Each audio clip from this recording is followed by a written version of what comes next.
1 2 testing. 1 2 1 2 testing.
Hello, Insomnia, and all the people watching at home, and welcome to today's first Insomnia Community LAN event, or known as ICL.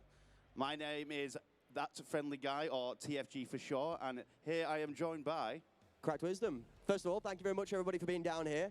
Let's get some energy in the arena. For all of you guys that can hear me, should we get a big "Hooray 72"? Come on, guys. We can do a little bit louder than that. We'll go 3, 2, 1. Hurrah for I-72. That's more like it. We have two teams today ready here to be going into the battle. And for the first match we have bringing to you from the arena scene. Today we're going to be looking at the first team. It's Simple Fishes on my left-hand side. Starting off with Kevin, JD, Will, Blaine, and Helmer. They are going to be going up against today, TFG. Team Blue in our match one of today, which is going to be a best of one map. So it's a single map elimination. On the second team, we're going to have Team Blue, and that consists of Matthew, Jonesy, Red Slush, Squeaks, and Zero Alpha. That is going to be our two teams. So we're going to be playing a best of one. We've got multiple matches coming today. We've got a best of one for our first match, and we've got another best of one. So basically, we're starting with semi-finals in this first ICL here, and we're going to have a double bracket. So it's going to drop down to a second bracket as well. In which case, it's going to be a best of one, and that's going to be the losers of those. We've got 4 matches today, right? Three best of ones, and then we've got a best of 3, which is going to be the grand final later on today. And then we've got some more action coming tomorrow as well. Absolutely, and looking at the way that this is lined up, I'm actually really interested to see who's going to take the little bite. We're going to throw that fishing rod out there with a bit of bait, just give you one round apiece to get your hands and your feet warm, get yourselves wet a little bit. And then when you get into the matches that really count, the best of 3s are going to show us who's got that mettle to push through, not just 1, but 3, 4 matches and take it home in that best of 3. And what we're playing today, we're playing Tarkov Arena. What's Tarkov Arena for anybody that might not know? Maybe just walking by in Insomnia, or maybe watching online. What's Tarkov Arena? What are we playing? Tarkov Arena is a 5v5 quick action-paced, small, close quarters, or in a couple of the maps, long-range, action-packed game, where basically you're allowed to take some time off of the stress from real competitive grind and just let off some steam and really take heads off. The main aim for most first-person shooter games is what? Click heads, right, TFG? That's the one, and in this mode, it's a 5v5. It's quick, it's fast action. If anybody may be watching, maybe in Insomnia, Tarkov Arena descends from the original Escape from Tarkov, which is more of a survival looter shooter FPS. And what it does is take all the great mechanics from that original game and puts them into a quick 5v5 action-based team deathmatch. More modes coming soon, but today we are doing team firefight, right? 5v5, kill the other team, get to the point total, and win the map. I believe we're going to be playing to 7 rounds for our first one, where the teams currently are going to be choosing their ban list, and we're going to see, you know, what maps we're going to be playing on. Obviously, we're going to take it pick by pick. Red's going to ban a map, Blue's going to ban a map, and that's what we're going to do. We're going to find what map we're going to be dueling out on. Absolutely, and I think when you look at the base game Tarkov being like a Ford Fiesta traveling at 70 down a motorway, Escape from Tarkov Arena is essentially that 150 mile an hour down the Autobahn in Germany, right? Looking for some speed and some real action today. It sure is. So we've got the bans in. We've got the bans. So our first banned map. This will probably come as no surprise for Arena veterans. It's going to be Red of banned Sawmill. There's no shock there, though, is there? No, Sawmill being one of the longer range maps. I think a lot of people are quite keen to get involved in the action. They're not so interested in having their head taken off from range, which is one of the things we sometimes see in the main game quite commonly. So I think the close quarter matches are definitely going to play into the hands of those that like an aggressive pace, those that maybe have got some background in Valorant, maybe playing other games similar to that. And I think that'll show through today, 100%. What's our second ban map? We looks like Blue Team have banned Air Pit.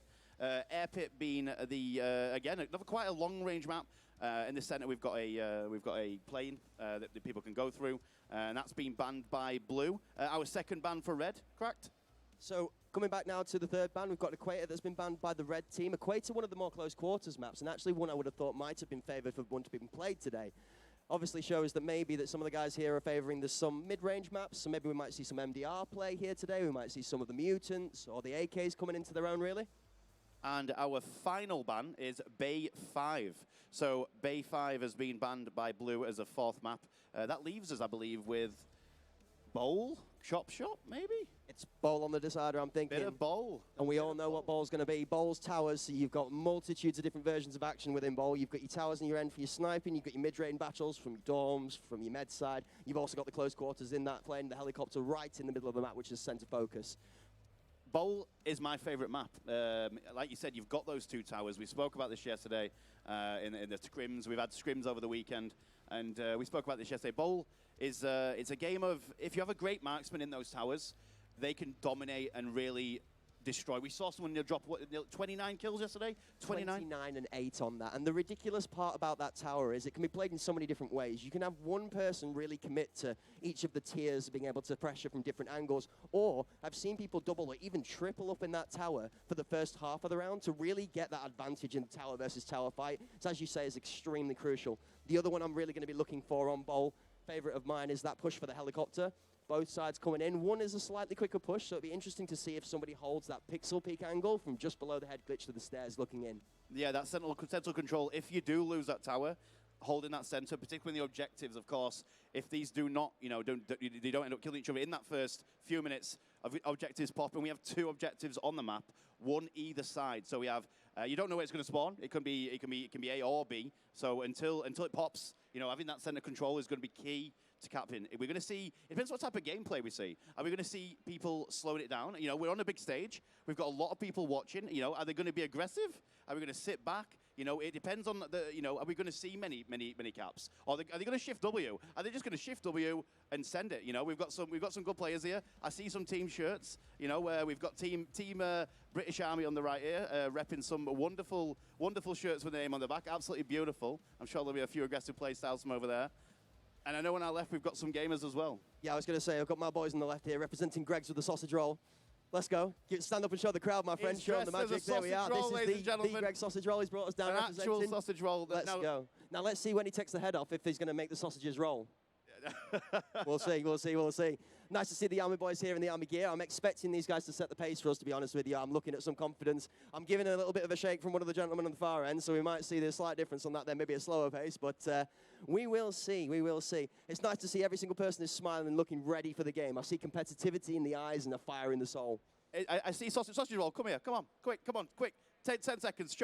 Show him the sausage. Ladies and gentlemen, the one, the only sausage roll from Simple Fishes. He's dressed as he's competing today. Thank you very much. Everyone loves a good Greg's. Thank you, sir. But yeah, we're going to see. It's going to be. So we've got people that signed up that have literally just come today to Insomnia, and they've thought, you know what? Let's go and play a game. We've got. These are not. It's a community. It's a community event. It's a community LAN. You've come down. They put the names down, and they put their names in the hat for. It's going to be a fun few games over the next few hours. I believe we're going to be doing at least about 4 hours worth of gameplay today. So some packed action. Yeah, absolutely, and we are not stopping. I think there's a very small period of interval in the middle to give you guys all time to go to the bathroom, have a cigarette or whatever it is you fancy doing in your spare time, but we are not stopping up. We are going to be going hard at it from now all the way through to the end of the tournament, and I'm sure you guys are going to come along with us for the journey and enjoy every single second. We can see the bracket on screen right now, so the match one will be right now, what we've talked about, and then upcoming again, we've got another best of one, which is going to be Cuba's Angels and Into the Pub. That'll be shortly after our first match that is going to be getting started very soon here. That we've already talked about. But later on tonight, as you can see, we're going to both go into an upper bracket final. And that'll be the last game of today. It'll be a best of 3, though. That's going to be a best of 3. It's not just going to be the one map for that one. You're going to get a chance. If you take a map, you are going to get a chance to come back on that one. But yeah, match 1, match 2. Then we're going to do the elimination at the bottom, which will be another best of 1. Finishing today's broadcast with that upper bracket final. Coming back tomorrow with some more amazing games, another 2 matches. So yeah, I think our teams are going to be getting ready to deploy pretty soon. What are you expecting? Expecting is an interesting word. I think with Tarkov, it's very much a case of what you're not expecting that tends to be the prevalent thing within your game. So the way this works out right now, I'm looking to see who's going into which class. Because to understand the pace of this game, I like to see what it is people are picking up off the rip. Are we going for those small, compact weapons that deals with the closer quarters? Are we going for the longer range weapons? Maybe a barrel with a scope? Or maybe just the red dot. That decision-making is going to show me how each team is going to intend to play and show what intentions they have off the spawn. Are we aggressively pushing lanes? Are we going for that center control? Are we playing the towers in each map? The other thing that's interesting is I noticed there's a lot of face masks, actually. Seeing some of the players looking at the kits, I see a lot of face masks, and I'm wondering if that's going to come into play today. I don't think it is. I think that's just... We're just loading. I think we haven't have we selected kits yet? We haven't selected kits, have we? No, we're not selecting glitch. We're just loading into the map. So, but yeah, you definitely the marksman. Like I said, I think we saw yesterday someone using the TX-15 DML, which is obviously a tap fire weapon. It's not a full auto, and absolutely dominating from that tower. That's going to be key. And we also saw the AXMC. So we have the AXMC class, which is mostly a one-tap to chest. You hit the guy, he's going to die with the AP rounds, really. We saw that used a lot yesterday. But obviously that comes with a lack of armor. So again, exposed. I'm excited to see what we're going to see. We can see multiple people going marksman. That's also... anything could happen. Anything could happen. Literally anything could happen today. I'm just excited to get into it. We are picking kits now. We are going to be picking some kits and getting started in the next minute or so. So yeah, but yeah, once again, thank you everybody at home watching on Hunt Premiere on Twitch. How are you all doing amazing this weekend, the bank holiday weekend in the UK. And also thank you everyone in Insomnia. Welcome to today's events. We're going to be around most of the day. If you haven't as well, if you're in the area, we are giving away a lot of codes, a lot of game codes. So look around the stand today and scan the QR code. You get a chance to win this game for free. So yeah, looks like we're going to get started in about 10 seconds. Are we ready? I think we are. Let's do this. Are they ready? That's the real question.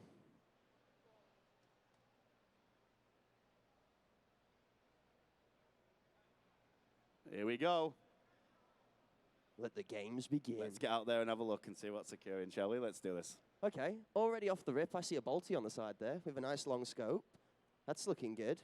So the AXMC, which you mentioned, already being picked out of the pack. We've got some good noddage over there from one of our British Army men. That's what we like to see. Exercising them limbs right off the rip. Let's go.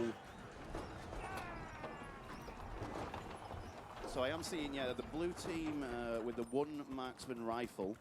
We're going to see he's not taken the tower route, though. Interesting. Also interesting to see that we have a matching set of marksmen as well on our other side. We have a very large first shot out. JD there with the engagement over to Will. Will takes down Red team showing us what the Ash 12 really does best, and coming in with the M62 also 2 kills down, a little bit of damage on the body, but still standing at 5 and 3. Red team with a massive advantage now, 5v2, 5v1. This should be a first round for Red. As we get anything in the tank, it's over. There we go. We've got 5-0, a clean sweep. Round 1 for Red. That was a quick round. No sitting back on that one like we expected. There are so many scopes in this game. I expected that to be nearly twice the time, but with those scopes, these people are putting them to the fullest of their advantages at the quickest pace they can. Nice to see that the Ash 12 is out there as well. It's a personal favorite if you really like to put a bullet into somebody and watch them drop. Those bullets really sound like a drop, that's for sure. Big damage from them bullets, of course. Here we go, round 2. Didn't earn its nickname as the Smash 12 for nothing. So we have got the sniper going to the tower for blue team. A sniper of a tower action.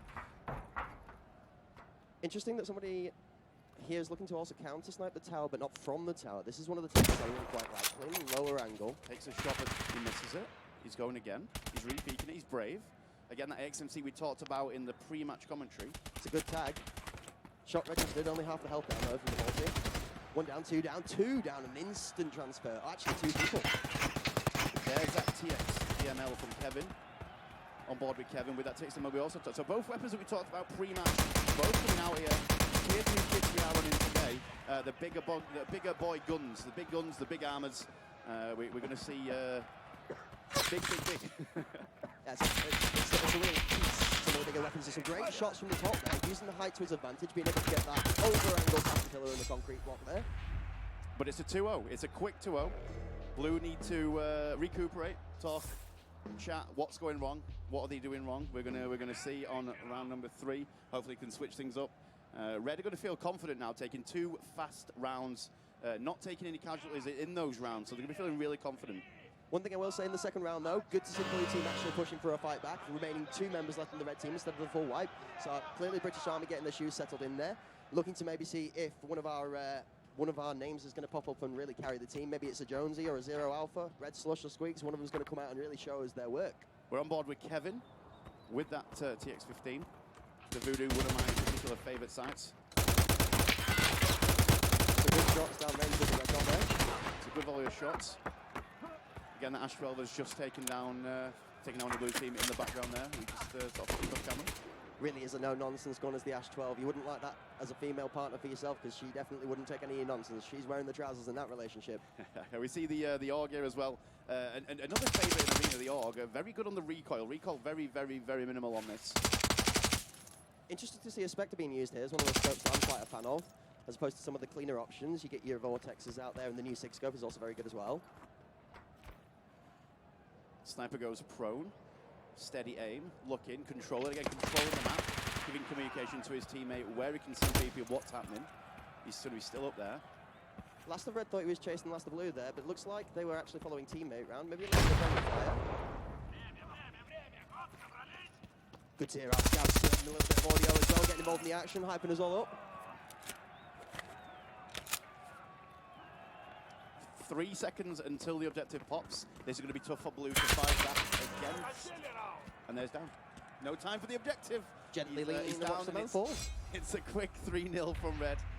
And it's not been good so far, but you know, anything can change. We saw yesterday in the scrims a few 6-1 deficits, and it's coming back to 6-all and having an amazing last round. We saw that happen multiple times in yesterday's untelevised event, but yeah. What's your approach? You're 0-3 down, you've got a midi kit in your hand, you're comfortable with your kit. Where are you pushing? Who are you challenging to take the difference? You take it. What I'll be doing right now is I'll be sending I'll be sending numbers. I'll be using numbers. I'll be like, right, let's pick a side. Let's get a round on the board. Let's send 5 one way together as a unit. You know, a lot of these guys, you know, they maybe not played together before. So numbers, using numbers, and a double. They did it. That's what happened. We literally talk it, and it's put onto the screen, self-actualization. Blue team now picking up 2 early crucial kills in the round as well, putting themselves 5-3. Can Blue pull around back and make this into a slightly close contest? There we go. He's just covered his teammate who's healing up. He's just healing up in the corner there. Matthew's just healing while he's being covered by Squeak. Oh, it's taken out from a different angle, though. Not sure where he's been killed from. Actually, looks like one of the higher angles might have picked him off there. A very quick reply, back to 3. Oh, and Red have got the advantage again. Red have just swung this round, and Blue are finding themselves in a 1v C scenario again in round number 4. We had the start there, and now Blue again are facing a 4-0 deficit. I think Helmer there coming around the corner with that Alton on as he's using the power of the helmet to his advantage. Really didn't want to take any nonsense from having themselves put 2 down early in the round. Decided to just pick it back up and get in there. Really, really running down a very aggressive swing, but it worked out. Well played. GG 4-0 right now. That snipe there we saw just at the end, he looked like he tanked it. Just missed the headshot on the Alton boy. Straight into his red. I think he just tanked it. But yeah, 4-0. They need to do what they did last time. They need to push aside. They need to get that numbers advantage, but they need to lock it down. What we found then is we got the numbers advantage. They were holding the area, and then Red came flying in aggressively out of nowhere and quickly stole a few of those kills back. And yeah, let's see what happens here then. You fucking cunt! Interesting to see if they can capitalize in the same place. So you want a nice aggressive push, 3 in. We held an area last time. I'd like to see them push for some central control after getting the early advantage in the round. Have we got the towers on board with JD just there? JD rocking that Alton loadout. Will takes a beautiful double with Ash 12. Beautiful, getting that the 5-3. I think I just threw up a little bit. That was disgusting. And another, he's on a 3. That was some absolute abuse. Whoever has the Ash 12, sir, calm down. We're just getting started. Don't blow the load before we're there. Okay, here we go. Round number 6. It looks like Red team are running away with this. It must be an interesting position. Those blue guys all there looking a bit frightened of what's about to happen. Maybe that's their way of shaking off the nerves. Stamp them feet and get out the spawn, and we good. 4 guys sending down the right-hand side. Again, doing that push, trying to get the numbers advantage on this right-hand side. Down by what I call the dorms area. Obviously, we all call different things, but this is I like to call this the dormitory area. Of course, referring to the custom dorms in the main Tarkov. One of our British Army just tanking a face shot to the face shield, actually survives the hit with little health. And then teammate manages to capitalize on the gap over the opening for the failed kill. Central control from Red, taking the helicopter. I think that's how a conversation is really coming to fruition this game. You can see that one pick every round is really making the difference in the momentum. A little bit of friendly fire just to make sure he's amping his teammate on in the end there. Just a little kick to say, come on, mate, give it a bit more. Very nice. JD on for that Red team is he's on double figures.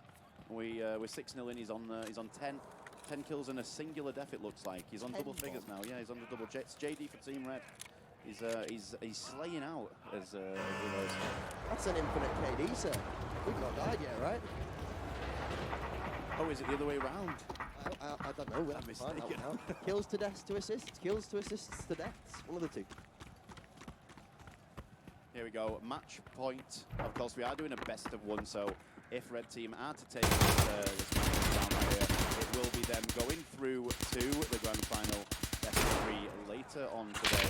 We've had some really good shots to open up the round this time, actually. Getting a bit over-aggressive to that side. Red, however, taking matters into their own hands and pushing up this form.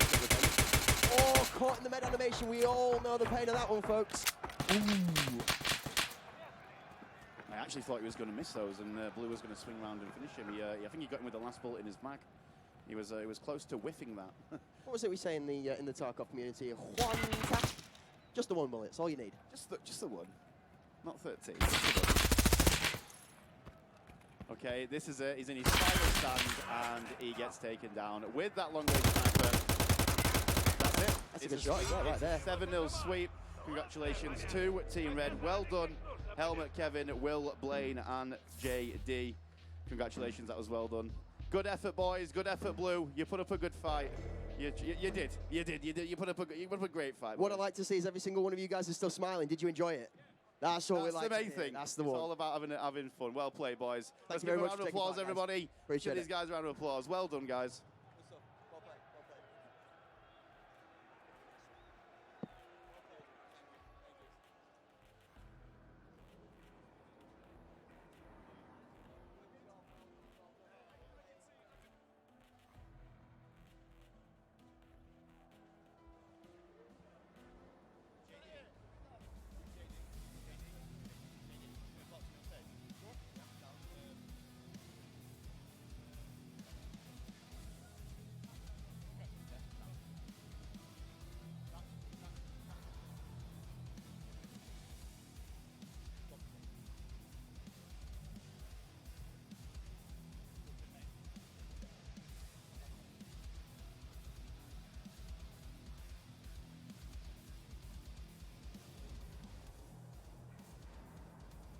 We are joined by the double kill killer, JD.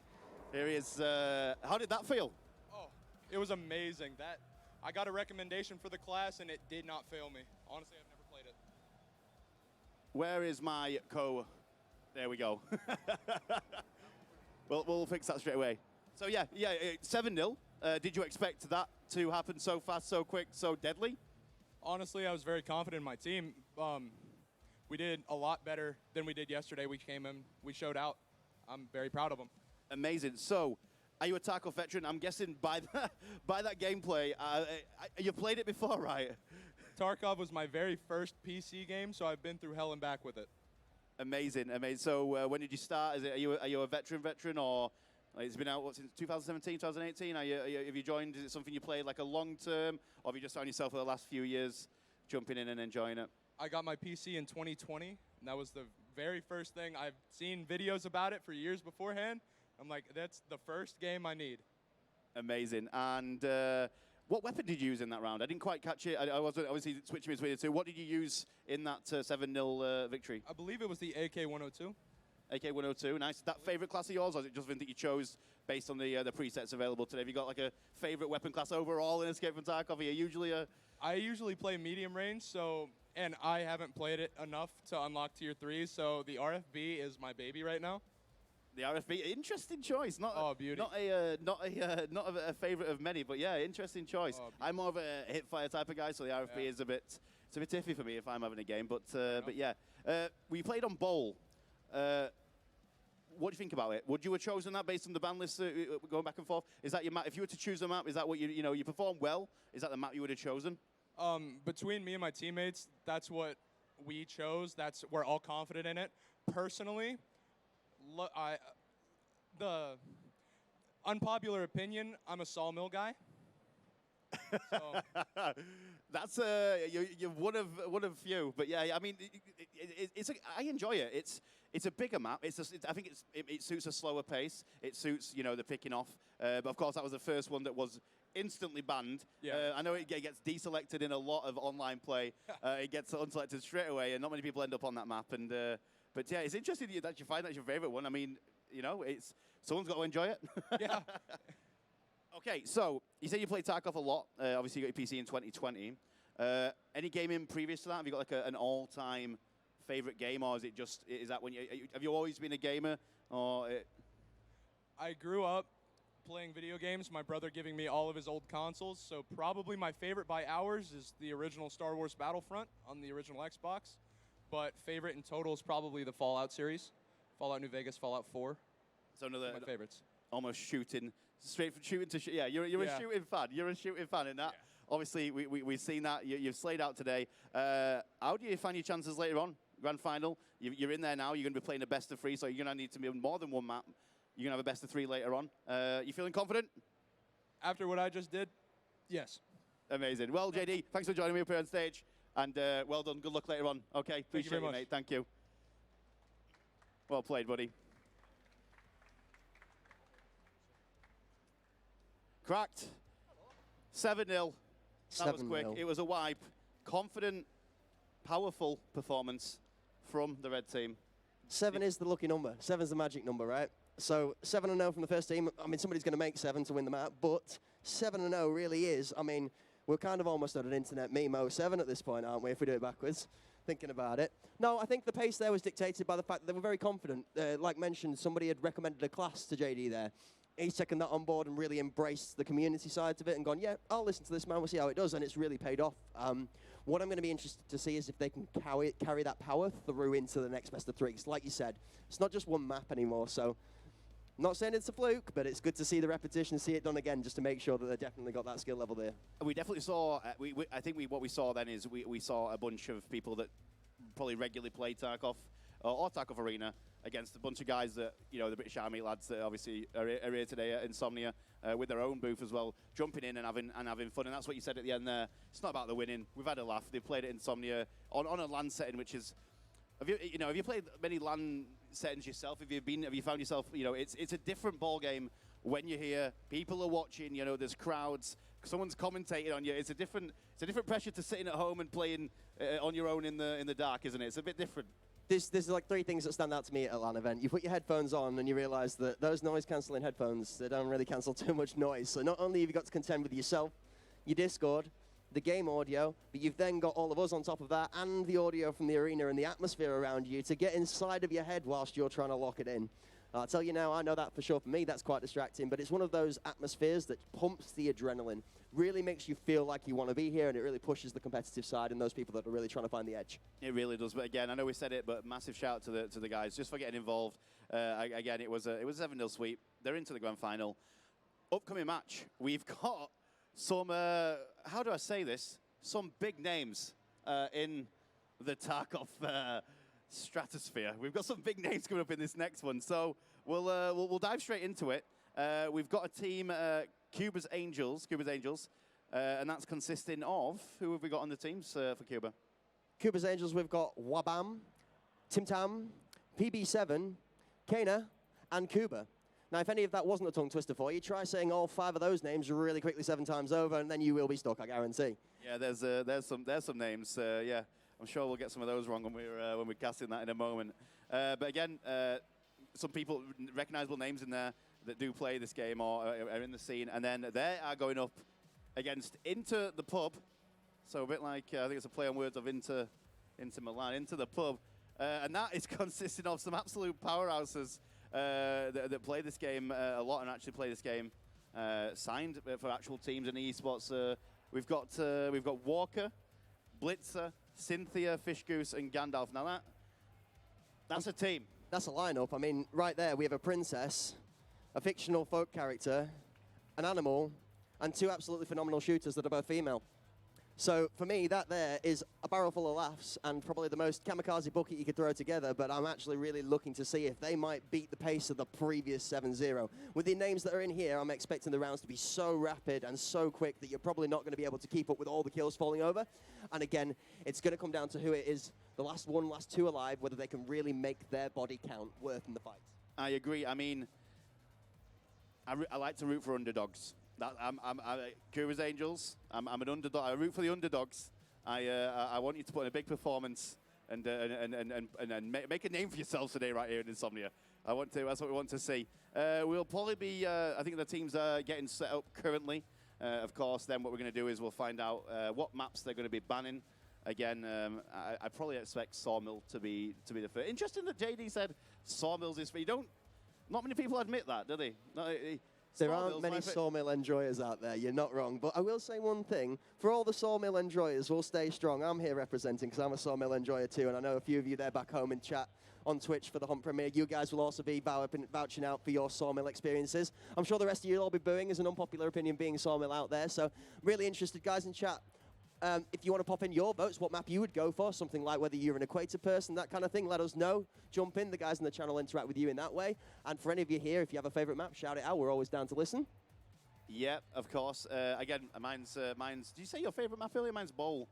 What would you be banning or picking if you were in these guys' shoes today? Ooh, now you see, you asked the question, because leisure games, if I'm at home and I'm playing Tarkov Arena and I'm not trying to be too competitive, I'll Sawmill all day long. Give me an SR25, a G28, that's my hometown. But in a competitive environment, I actually think I'd prefer a faster paced map. I think I'd be an Equator favor, to be honest with you. Equator is a Chad's map.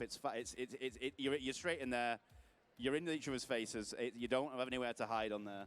Again, that's another map with a central area. We're probably going to see it at some point over the course of these today and tomorrow. We're going to see that will be probably one of the maps we will see. We'll get there. But again, that's one with a central point, a bit like your Bay 5s. So you know where that map's going. You know it's going to pop. You know where it's going to pop, but there's nowhere to hide. That's you hide there. You hide. You can't hide. It's bang in the middle.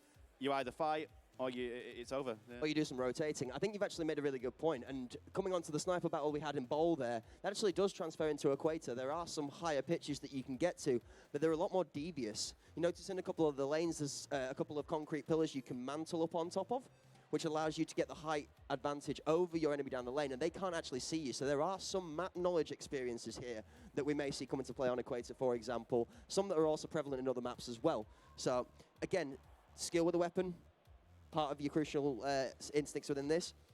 Map knowledge, very, very crucial. And then the pace of the game. I'm interested to see if we see the same pace off of spawn as we did in the previous game, or whether these guys with a bit more experience are going to take it a little slower. You mentioned Vault in there. It has not only in Arena, but the whole as a mechanic was added to Tarkov and Tarkov Arena. It has added different places to be able to jump up and get angles that weren't available before previously. People finding new spots, new places to get up to. Like you said, it has made Equator a bit more different elevation. Like I said, different elevation, different places to get to that you previously couldn't reach before it was added. More dynamic of a map overall, right? Yes, more levels, more angles. Again, it doesn't change the size of it. It's still quite a small map, so it is fast-paced. But again, I've not really seen much. Obviously, the removal of quite a lot of grenades from classes recently, which means that unless they pick in some grenades, flashbangs, etc., we might. It's a lot of nades off spawn. It used to be what I'm trying to say, and it might see less of that now. So it's going to be more about the gunplay, picking a side. Are we going left? Are we going right? But yeah, it used to be a very nade heaven in Equator. Stay off spawn as well. It's that orientation off the spawn. If you get out there and your team throws 3 nades, and it's something that you can work on, there's a lot of people invest their time into the offline modes or 5v5 scrims where they're getting a team to push out of spawn as they normally would, not to fight, but just so that they can run the pathing, and then they're practicing those long-range nades, ending up in 2 or 3 what can be quite consistent kills, which is kind of dictating the pace of the rounds. So I actually prefer the change, because I always found, especially commentating on these kind of experiences, that somebody picking up a grenade in the clutch moments of the round actually adds that extra flavor, which really gives them more options to be able to be a bit more malleable to take the round in a losing scenario. In that underdog scenario that you're saying you're favoring, that grenade could be all the difference. It could particularly be if it ends up being a scenario where the capture point does pop. A nade is very useful. You know, of course, you get the information that the enemy team are capping, and of course, you throw the nade in, you're gonna disrupt that or potentially kill them. So yeah, it could be a good pickup if they get time, or if they, it depends on the knowledge of the players as well, and if the grades and where they are, and if they get a chance to get them, of course. But it could be quite key. It looks like our teams are now all sat down for game number 2 again. If anybody's just joining us, we are at our first Insomnia Community LAN. We're doing a few tournaments and games over the next few hours. As you can see on our match number 1 there, we've just finished that one off. Simple Fish has taken the 1-0 win. We're going on to match 2 that is just getting prepared now. And that's going to be another best of 1. And then we're going to see the elimination match after that, which is the 2 losers. So the loser of this next match will play the loser of the first match, which is British Army, unfortunately. And those will then go into the lower bracket final. And we'll get a best of 3 to finish off today. Absolutely, and it'll give Dad's Army, British Army, a chance to come back and reclaim some honour from the 7-0 victory. Also give them another chance to get in the seats and enjoy a game again, which is something they mentioned on the way out. I'm really looking forward to seeing what type of classes we're looking into. We've had a couple of other guys here that played yesterday and gave a little insight into what we might see. And then we have some fresh heads on the left-hand side here who I'm looking at that might show us a thing or two. I've got a big cheeky smile from our main man in the middle there. He's going to give us a wave. He seems to stay nice and quiet for now, so we're keeping it shh. Hopefully that's going to be explosive on screen, and we're looking forward to that. Yeah, we can see our teams there just below us. I know we're on the camera right there. We can see the teams are all getting ready, changing settings, keybinds. Some people have particular keybinds if they are from the Tarkov. And I sit down at one of these stations personally, and I'm sat down. The sensitivities everywhere, the keybinds. The buttons are wrong. It's like setting their game up from scratch again. But yeah, that's what we're going to be doing now. Some of these people that play every day. Again, we talked about the people like Walker, Blitzer, etc. that are signed to actual esports teams, so they play this for a living. This is something they do day in, day out, and something as simple as having your mouse binds to continuous instead of press, if that's what you're comfortable with, or vice versa, can really throw you off your game. I know yesterday I tried out with one of the mouse on the playtest area we have up for any of you here at I-72. If you're wanting to get involved and come and actually try out the game, we have booths open on the right of us here from the commentating stand. The mouse over there, they're all set up to be quite sensitive, which, your average gamer quite likes a high DPI. I'm a slow DPI guy. I'm getting a bit old now, the hands don't quite move the same way they did, so I like to have a nice, gliding, graceful mouse rather than a quick, nippy one. I am the exact same. I'm a low DPI enjoyer, almost too low. I definitely get a lot of abuse for how low I have it online. But like I said, we have got a couple of stations. We've got this main event that you guys can see. We're setting up for this tournament. We've got free play all weekend as well. We've got, over to our right, we've got a 5v5 pre-play. You can jump on with a friend. You can play other people. There's nothing quite like the LAN experience of fighting and shooting someone while you're in the same building. It's a different feeling, being able to turn around and give a cheeky wink as you one-tap someone. It's a different feeling. But yeah, if anybody is Insomnia right now would like to come out and try Arena, it's go and get in the queue over there. It's quite a big queue at the moment. It's been very, very popular, and people enjoying themselves. And please feel free to jump on that as well. Even while the tournament's going, if you want to jump on, please do that. I mean, it makes sense, right? It's all the best things in one place. Socialization with the gaming community is amazing. The ability to get to test out a game that you've maybe not played with before, or get somebody else involved in a game that you enjoy, and the chance to win a free copy of it at the same time. A free copy? We all love free stuff. The QR codes are scattered all around. So please feel free to scan those if you are in the area watching. Scan them and get yourself a free copy. Sounds like about 180 seconds, 3 minutes or so, give or take, before we get into this next match, give or take. They're nearly ready. This is where the palms start getting sweaty. I was just going to say, the knees are weak, the arms are heavy, and we're about to see bullets coming down like mum's spaghetti. I'm ready for this, I'll tell you now. We start getting sweaty palms now. This is the difference between the grand final and going down to that losers bracket. The map bans are in. The map bans are in. We're going to have a look and see what has been banned. The tension has started. Drum roll. Let's have a look. Oh, interesting choice. We don't see we don't see Sawmill. I think we got the wrong picture up. Is this Sawmill 2? Is this version 2 I just see? But no, we are a Bay 5 for the first ban. A little bit of a surprise out the window there, and leading on to. It didn't last long, did it? It didn't last long. Sawmill is also banned for this. So second map is banned. Sawmill. Coming in with the third one when we were discussing just now, Equator as well, also being banned out the rotation. Our fourth map banned. Bowl. So we're going to see a new map. We saw Bowl for that last match. Our map that we are going to be playing on for this second match today it's going to be epic. I enjoy it. It's nice. It's got some close quarters in that central area. You've got your long-range sniping. I expect to see snipers chosen again. Marksman probably deployed like we saw in that last one. Of course, we'll jump in and we'll see the kits the guys are going to be selecting in a moment. But yeah, there we go. We have got Air Pit as our map for game number 2. I don't know if you believe in any home team advantage, but I know a certain Walker likes himself a certain plane, and he likes to be sat there enjoying himself in his certain spot. So I'm sure we might see a little bit of favoritism in the environment, but I'm also sure that the team on our left-hand side here are just about ready to kick him out of his little soft spot and get him into the action, to put him into an uncomfortable spot, get him out of that comfort zone. Again, I am an underdog enjoyer, so as much as all those guys are amazing, we are rooting for. I'm rooting for Cuba's Angels, although I'm not having any bias as a commentator. But we love to see an underdog story. Let's see if they can make an upset, a big upset, a big upset. Yeah. I'm just saying, I don't know about rooting for teams, but I'm just rooting for some headshots. All I want to see is heads roll, and heads will roll. That's for sure. We are just a couple of minutes away now. The guys are selecting their kits off camera. As you can see, a few of them are talking as well. We see down there underneath us, Team is it Team Blue? Team Blue are talking tactics. Walker there, telling his team what he expects.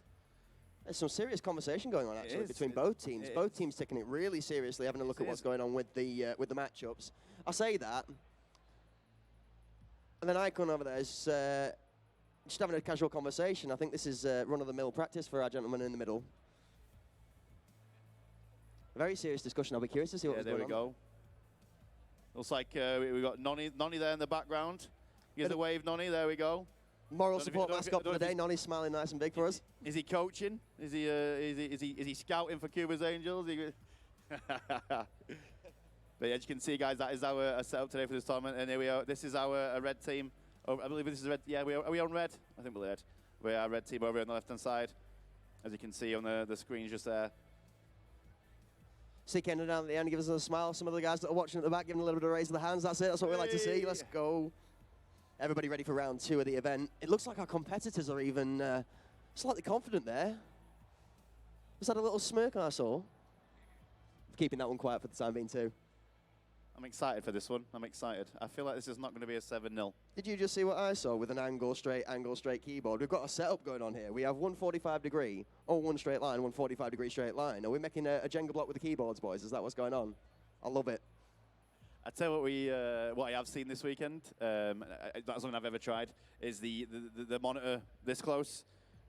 The driver's seat monitor. How do you do that? How do you even, unbelievable, you're in the game. I've seen a lot of CSGO players do it, but I've never seen it for Tarkov, but I have witnessed that this weekend. It's one of those things that you have when you've not got glasses on. I mean, if I take these off and I have to sit, you might see me doing this into my monitor sometimes to the point where I think I'm going to fall into it and dive into the screen, that's for sure. But I think it's just a case of concentration. Speaking of concentration, getting those glasses back on was a trouble. I guess the concentration is going to come down to whether we can push ourselves to get past the environment. I'm wondering how much the noise is going to affect our competitors today, because I can already see a certain couple of heads sort of looking over the shoulder, slightly nervously at the opposition team, because they know exactly the kind of caliber of talent we've got sitting on either side of us at this moment in time. Okay, we are literally seconds away from game number 2 here at the first Insomnia ICL, the Insomnia Community LAN that is being broadcast live on Hunt Premier's channel. So everyone, if you are watching, drops, I believe, are on as well. I believe exclamation drops, link your Twitch, all the usual nice stuff for the drops. And we are in. It's time to go and see the action up close. Let's do this. Round 2, Electric Boogaloo. Oh, I see an SA-58, sir. AK-12, AUG, AKS-74U. We've got a lot of variety off the rip here, so we're going to see a lot of different classes and different playstyles. Shots already out the open. Red loses some health. Down to about half, against cover from a teammate. Good third party. Blue responds, taking out the third party. Traded up 1 for 1. We have not seen any marksmen over here on the blue team, so no range. I can only see assault rifles as far as I can see so far. No pressure from the back of the plane. Blue taking out one of the red in the back there. Tried to aggress on the stairs. The aggression, slightly over-aggression in this instance. Interesting to see that a lot of the AKs picked up with the 7M40. This is one of the stronger ammunitions I feel currently in the game. We do see a lot of that used online. 3v1, okay, quite not even, but it's a great start, you know. We're taking two down. On board here with the last remaining on Team Red. And that's a beautiful little peek and tap there. Kana showing us how the left hand works, knowing his walls, knowing his pen. Absolutely phenomenal placement there. He probably fancies himself for this one, I think. He wants to stamp some dominance in round number 1. Controlling that middle area. Again, you're going to get overview of both objectives from in the middle of here. But you are going to be making a lot of noise. It looks like they're sneaking. They're sneaking on him. You know where he is. Be They're locking him down. very quiet. We've got the rabbits to hunt. And speaking of the rabbits, so he goes down, just trying to make the peek off the stairs. Really good challenge from Blue. Uses the audio to his advantage there. They knew where he was. They locked him down. Again, that, you know, when you're in the middle and they're making noise on that metal, it makes a lot of sound. You can quite easily get pincer moved, and that's what happened. I did think it could have been a chance there for Kana to swing and maybe take him down. He missed the first initial shot and parry of bullets, but he got the job done, and that's 1-0 to our blue team. He's in the right place, in the right time, just needed to be able to execute the shots. But coming into the second round here, it's 1-0 blue. Looking at some wider angles here from red off the spawn. Both lanes challenged. One underside Fusillade, 2 underside Fusillade left for blue. 1 middle plane, 1 top plane. We have got, it looks like, I didn't see quite see, was that the M700, was it? I didn't quite see. We have got a sniper over here on the red team, and who's running, who's blocking it? We have actually, yeah, we've got the M700 and the TX-15. So we have got a couple of decently ranged weapons for our red team versus the blue that have gone all very close quarters, big caliber bullets. Interesting to see 1 bucket on our team over here. Something for you guys at home, if you don't recognise the term bucket. Bucket's one of our terms for an Alton or a Reese tees. One of the slightly stronger helmets has a better chance of deflecting a bullet or ricocheting it. Much slower second round, much slower. 1-all, four players each. Only 30 seconds until those objectives pop. I like the control that's been taken to the top of the plane here. We're still fighting for it, though. There is actually 2 full teams with the teams inside of this plane right now. I believe we have 2 red and 3 blue surrounding different areas. Pharaoh class here again, doing some work from the back. 15 until those objectives pop. Is it blue that's got control of the centre? Have they got the plane control right now? Oh, they've got a bit of everywhere. No one's really got control of anything right now. I think it's a bit tentative, this one.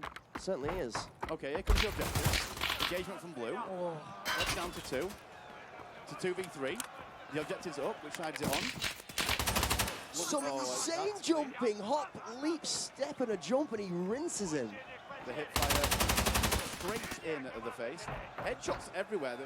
It's headshot after headshot after headshot after headshot. What do we say? Click heads, click heads. That's the commentator's curse. The pistol's out, the quick switch, and blue takes it with 1 remaining player. Some insane work there. One of the best little sets of jumping I've seen in a long while. We all love a good Bugs Bunny when he gets involved in the action. Fish Goose, 7. Yeah, I'm seeing, look at both teams here. We have a kill leader on our red team, we have a kill leader on our blue team, both trying to carry their respective teams to a victory here. Come on, Reds. I'm expecting Reds to get a round on the board. I think they're getting closer. That was a bit closer. It was close down to the wire there. I can feel like tension from my side. I feel like a static kind of waving over across us, like the anticipation of that round victory is coming soon. The difference between 2-1 and 3-0 is it can swing. Once you're 3-0 down, you start thinking, oh no, we don't want another 7-0 sweep. It starts creeping in. The doubt sets in. Hopefully, let's say we go. The difference between 2-0 and 3-1 is mentality. Absolutely right.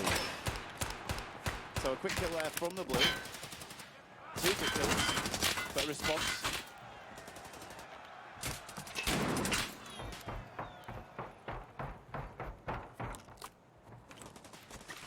Looking at underside of the plane right now. We're all here, one of the weapon favourites of mine. I quite like that. At this moment in time, we are trying to play out the back of Burger's spot. Currently have good shots. Actually backs out of the peak, was about to push, but sees the man push him up to him before he's able to get the gun up. Backs off the angle and rotates around a little bit. Playing cover to cover. Finds him with a headshot on the wall. Actually, Thorax to finish that off. Good centre of mass choice. 3v1, red versus blue. Red down to 1 player left now, and not much of our remaining red player left. We're 1 leg short of a chicken nugget at this point in time. Can he convert with half a body? 5 seconds until objective. Here we go. Red's got center control, but I'm sure Blue know exactly where he is from comms from the teammates that have died in there with him. Question is, can Kana convert from this position where he was unable to last time? He has got a fracture, so he's going to be a bit uneasy. There's a team kill from Blue. Team kill from Blue. He takes shot to the point. Oh! What's that one-up kill again? I was so close. Nearly a Could have been vital a game. mistake there from Into the Pub. A team kill. They're laughing about it, but they know they were close to losing that round. They're laughing about it. Fish Goose giving those shoulders a little shake off. Shake it off, Goose. Shake it off. Luckily, they still take that last kill. Again, Red Team so close to getting that first round on the board. Just missing there, but let's hopefully we don't see any more of those. It's easy to make those mistakes, isn't it? You know, it's a common theme in Escape from Tarkov. Team killing, we laugh it off. It's just part of the journey. It's part of what we do. It's why people get so frustrated as a slower player, because the slower player causes you to make the mistake, and that's why we get so wound up about it. You go around that corner, you don't look behind your goals and corners, and it costs a kill. Here, using the cover to advantage, actually pushes the man down the stairs and pens him through the wall. Gross.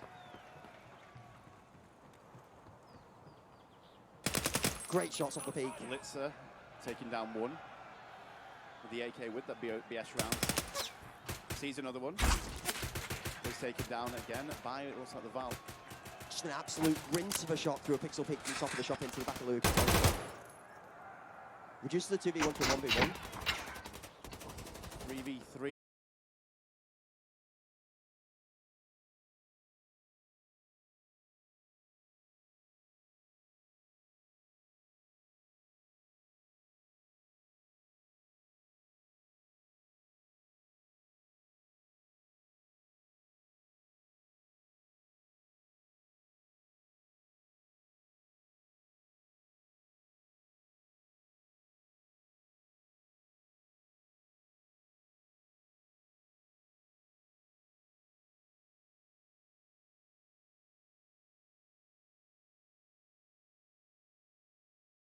Blue have taken another round, 4-0, very commanding lead.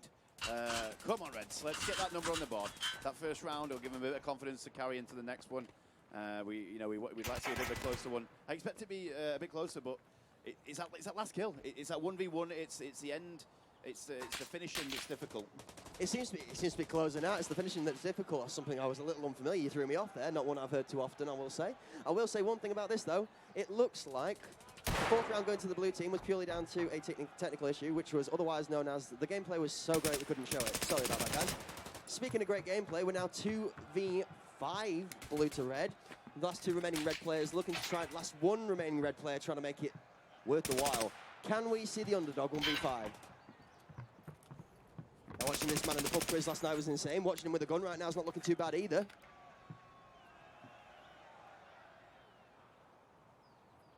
On board with Blitzer with the AK again. Trying to hunt down this final red member, 4v1. This should be a 5-0 lead, 15 seconds until objective. You guys play it smart now as a blue team. You don't need to push it. You just need to lock it down, see what objective pops, and red will need to be the aggressor. As some shots are fired in the distance at the back of the plane. And he's down.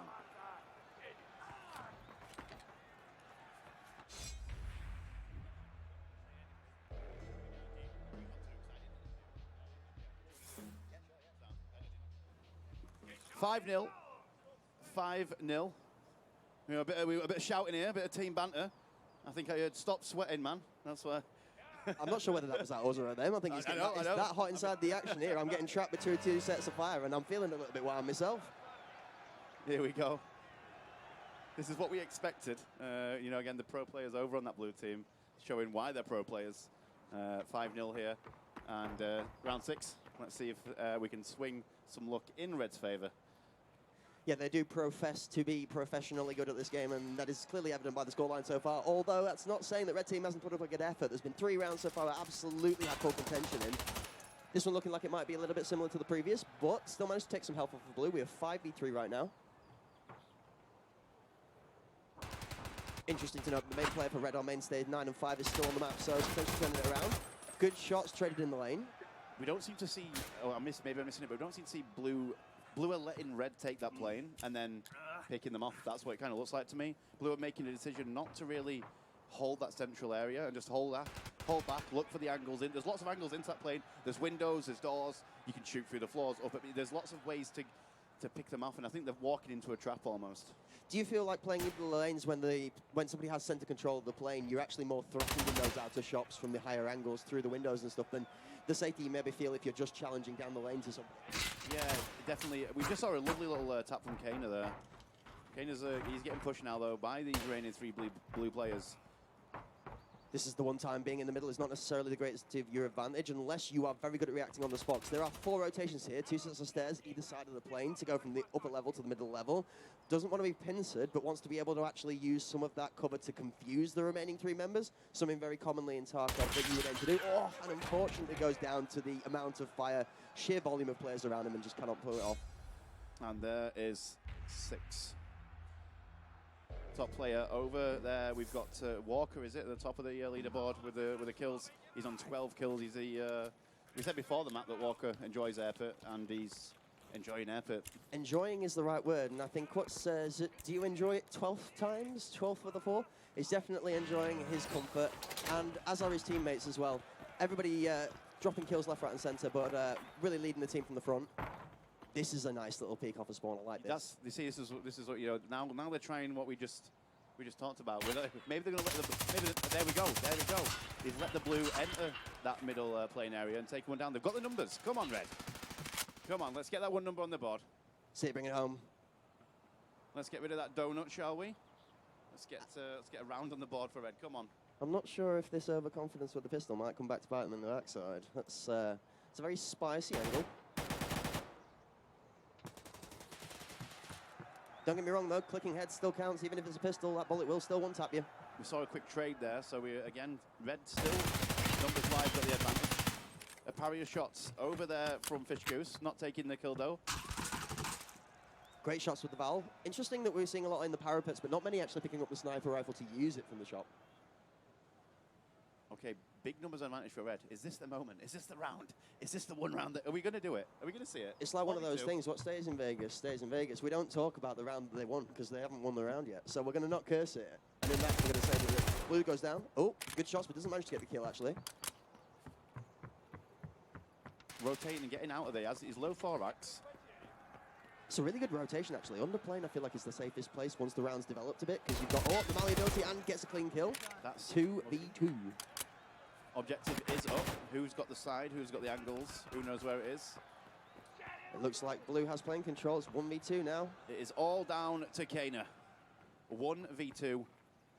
Oh, they suffer a 7-0 defeat. He's got a fracture. Looks like he's... Yes, he's got 2 fractures. 2 fractured legs. He must have fallen out of the plane, maybe. So for all of us that follow mathematics, for Kana this is a no-brainer. It's 2v1, but unfortunately, I'm going to say logic does not necessarily outwin game sense and skill, right? Correct. Interesting to see if the low angle is going to pay off. We're not moving, though, so right now, audio really crucial. With slower movement, also trying to keep that audio down. There's the rotation. The 2 that are looping on the outside. The cleanup crew are coming. Is he playing this with the intent that the cleanup crew do his work for him? Is he trying to play it? It's the first time we've seen the cleanup crew today. It's definitely not a bad play. I mean, if you're in a 1v2, you need extra bodies to help you out. Why not call in the boys? That's definitely one way to go about it. And if you, except if they run for you. Kana now not only fighting for his life, but running for his life as he gets drilled by a remaining blue team member, actually. And that is it. GG's all around in game number 2. Another 7, completely different to yesterday. Completely different. We had 2 sick goals yesterday, and now we're 2 7-0. GG's to Team Blue. Again, the professionals showing why they are professional. Well played to everyone involved in round number 2. We're going to have a little quick. I think Crack's got a little quick interview with a bear. Hello there. Welcome. I hope you're enjoying I-72. Do you have a name? Oh, okay. And could you potentially tell me anything about Escape from Tarkov Arena? Is it something that you indulge in? Very passionate, as you can see at home, folks. And what about your favorite weapon? I guess it was just all too much for him, and our man has left. Ladies and gentlemen, a round of applause for our random bear. And that is us back 4 now, ladies and gentlemen. We were 7-0 for the second round. Blue taking that one home for us. With the next 2 teams coming up will also be the elimination match for the lower bracket. So that was from game 1, the losers, versus game 2's losers, to be able to find themselves a place back into the tournament standings.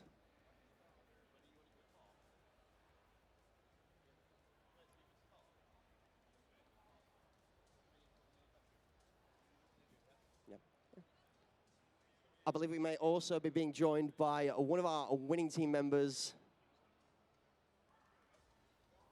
coming on over for a little chat. They're just loosening themselves from the chair after a stunning victory. I believe we are being joined by the one and only Blitzer Girl. How are you doing? We do just need to acquire you some volumage. I wonder if TFG can look my way and throw me a microphone, eh? There we go. Amazing, thank you very much, sir.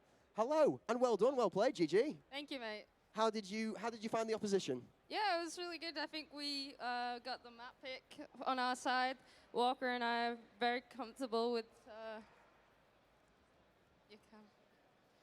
Sorry about that, folks. It's one of those things with the power cable, you know. Loose laces, loose cables. We'll be back with you momentarily.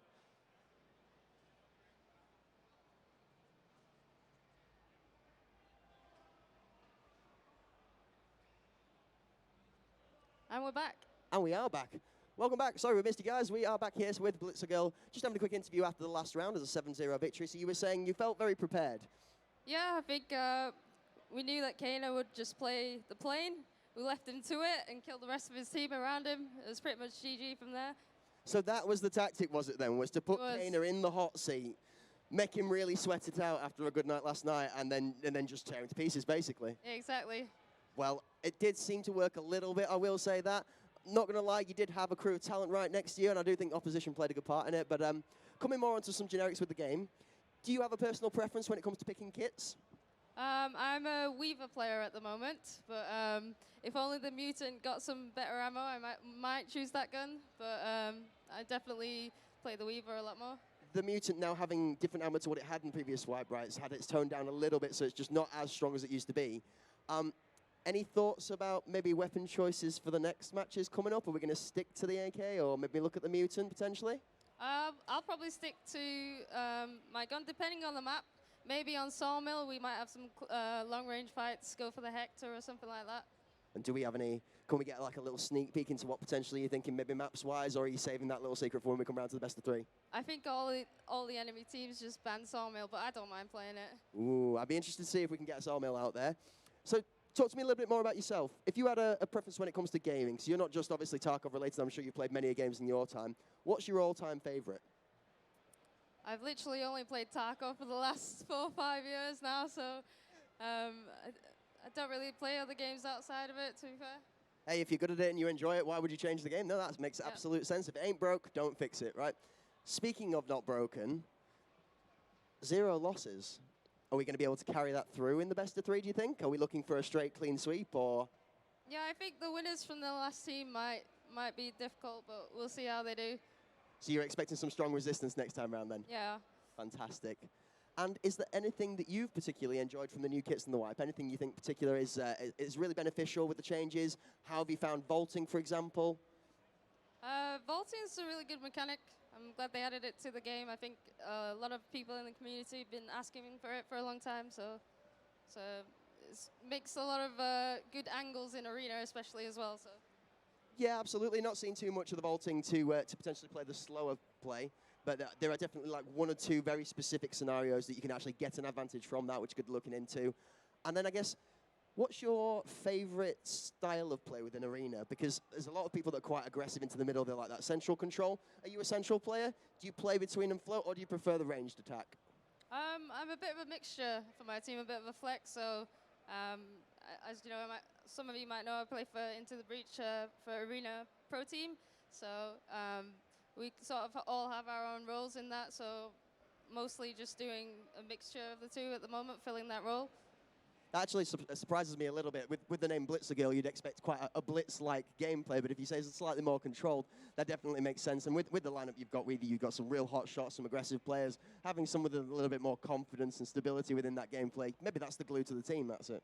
Yeah, I think these matches were a bit different to what I'm used to because we do sort of scrims outside of this, and it's a lot different pace than it is here. So I think it's just like adapting to that a bit, so a bit more aggressive play styles from the enemy teams here. And I'm sure from all of the events you've participated in, tournaments and stuff like that, you're no stranger to pressure. How's the environment? Because it's very much different at the LAN, right? Yeah, I think I've played in one LAN so far. Yeah, it was very different to playing at home. You know, a lot of nerves, pressure. So yeah, it's a good experience though. Fantastic. Anything else you'd like to add? No. Thank you very much for joining us. Ladies and gentlemen, Blitzergirl from the winning team from the last round, a 7-0 victory. We will be seeing Blitzergirl and her team coming back when they try the best of 3 in one of the next matches. But before that, let's welcome back TFG. Everybody say hi to TFG. Hello, welcome back. That was, I'm excited for later. I'm excited for the final. 2 7-0s. Both teams showing absolute dominance in their early games. I'm excited for that. I'm excited for the best of 3. I think we're going to see a challenge for those guys. I think Blitzer might find it difficult later. I think they might get a challenge. I'm actually going to have to lock myself in at this point. I mean, I was starting to get absolutely mind-blown with some of the kills that were going on there. We did a couple of wall bangs that were insane. I actually watched, not quite on screen, but at the corner of my eye, a shot through 2 pieces of scenery with barely millimeters of pixels to being able to see and still took the man's head off cleanly. So some phenomenal gameplay so far and more to come for the rest of the day. Definitely.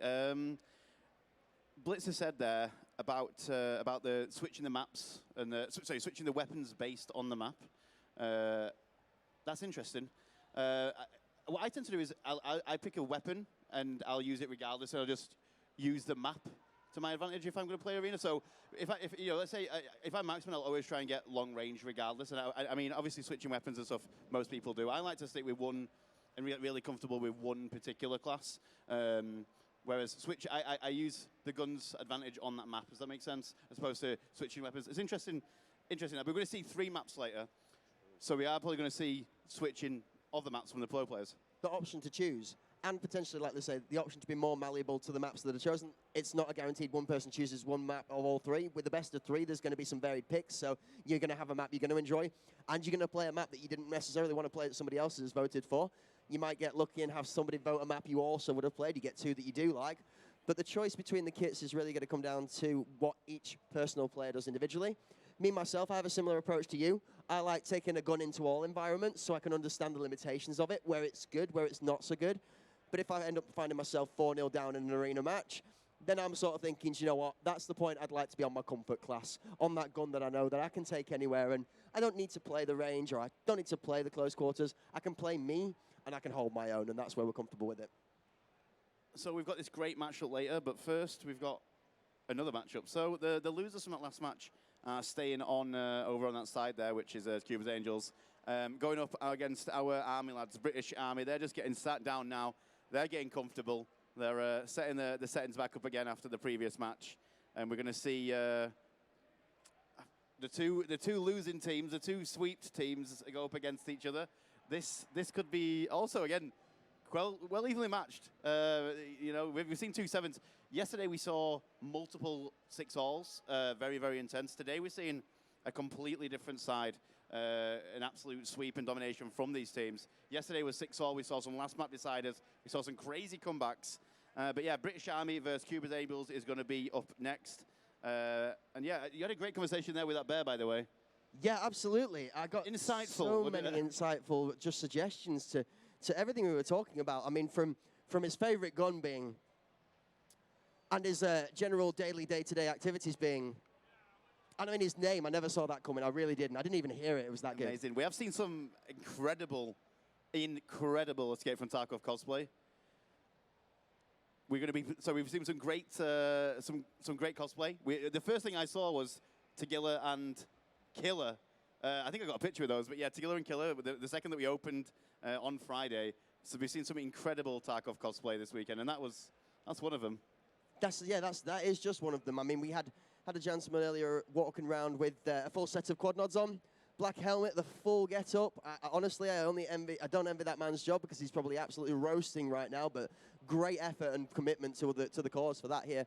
Looking down the line, I'm wondering, actually, TFG, if Dad's Army, you know, like a football team that's not having a good match goes in at the half-time dugout and then the manager gives them a good old rollicking. I'm wondering if the boys have got a nod here from the captain saying, I think we got them lined up and there might have been some orders given. Yeah, firing orders to pass down the line. So I'm wondering if Dad's Army is going to come out with a different face and a slightly quicker pace. I think it might be something like, let's shoot them this time, guys. I think that's what I think that's the main gist of it. Turn the other cheek being laid to one side for the time being, I think. But they're all smiling, all having a great time. You see our two teams preparing. We're going to be talking about the map bans in a moment. We're going to see what map we're going to be going to. Probably not Sawmill, as we said. Probably but, not we'll see. Sawmill. We'll see. You never know. You never know. I might jump out of my chair. If I see a sawmill here, I'm gone. You might lose crack. You might have to fetch me back from the roof. But I tell you now, if we, this is something actually that I think might play into Dad's Army's hands. If we end up seeing a sawmill, this is range. I mean, we have military-trained personnel who, true. I mean, precision is key, right? Correct. Yeah, you just sit back and pick them off. You never know. We're going to see. I mean, I would like to see Sawmill, as much as it's not a big favourite fight. It'd be nice to see a variety of it. I'd love to see it. We've talked about the change of play style that you use when you go on that map.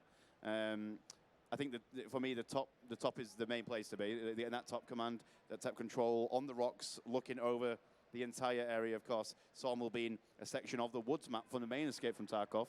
You know, it's very grassy, very greeny, completely different to like your Bay 5 and your Equators, which is stone and metal.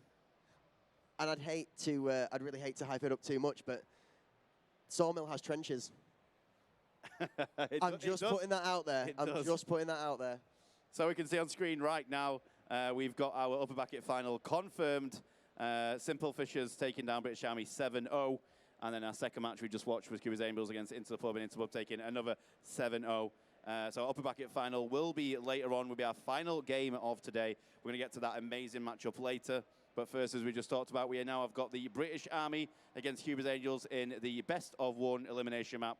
The winner of this will go forward and play another game in the lower bracket final, and they will play the loser of the upper bracket final later on today. Okay, the maps are in. The choices have been verified. I am. Let's have a look so and see excited. where we're going. Are we going to see a Sawmill? First map coming out for the ban. Bowl. Again, returning to Bowl with the original ban. Bowl is banned. Again, Bowl, my favorite map. We've seen that already, though, in our first game of today. I wonder why. Maybe has the Army lads banned that? Because I think that might have been a very bit short of memories. I think they've banned that one. Our second map is Equator, which has been banned. That's the second map. Okay, we've not seen Sawmill yet. Where is it? I think maybe not the next one, but the one after it. We might see Sawmill. I think we're being debated here. I think we're being strung on for a long one. I think we might find that band number 4 would be the legendary Sawmill. I'm expecting 3, so go on, take a stab. What are we, air pit in the middle here then? Potentially, yeah. If we go in like Bowl, long range, there we go. Air pit, great guess. Nailed it. You've got it. Couldn't call it cracked wisdom for nothing, I guess. Bowl That's one band, of the ones out of the can. Air pit band, Equator band, Bay 5 band. Is the green did marshy land going to make an appearance on our screens?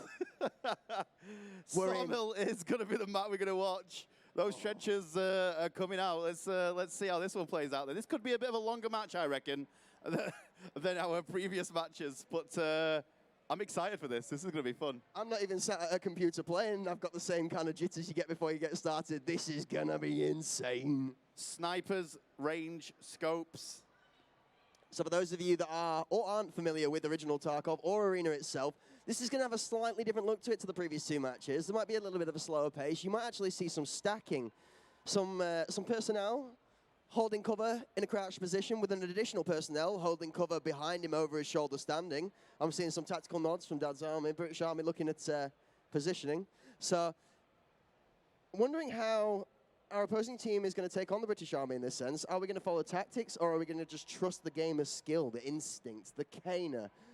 Yeah, we're gonna see. We're gonna see.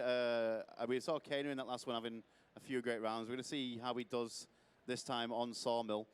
He definitely had a few highlights in that previous one, locking down, a couple of nice headshots.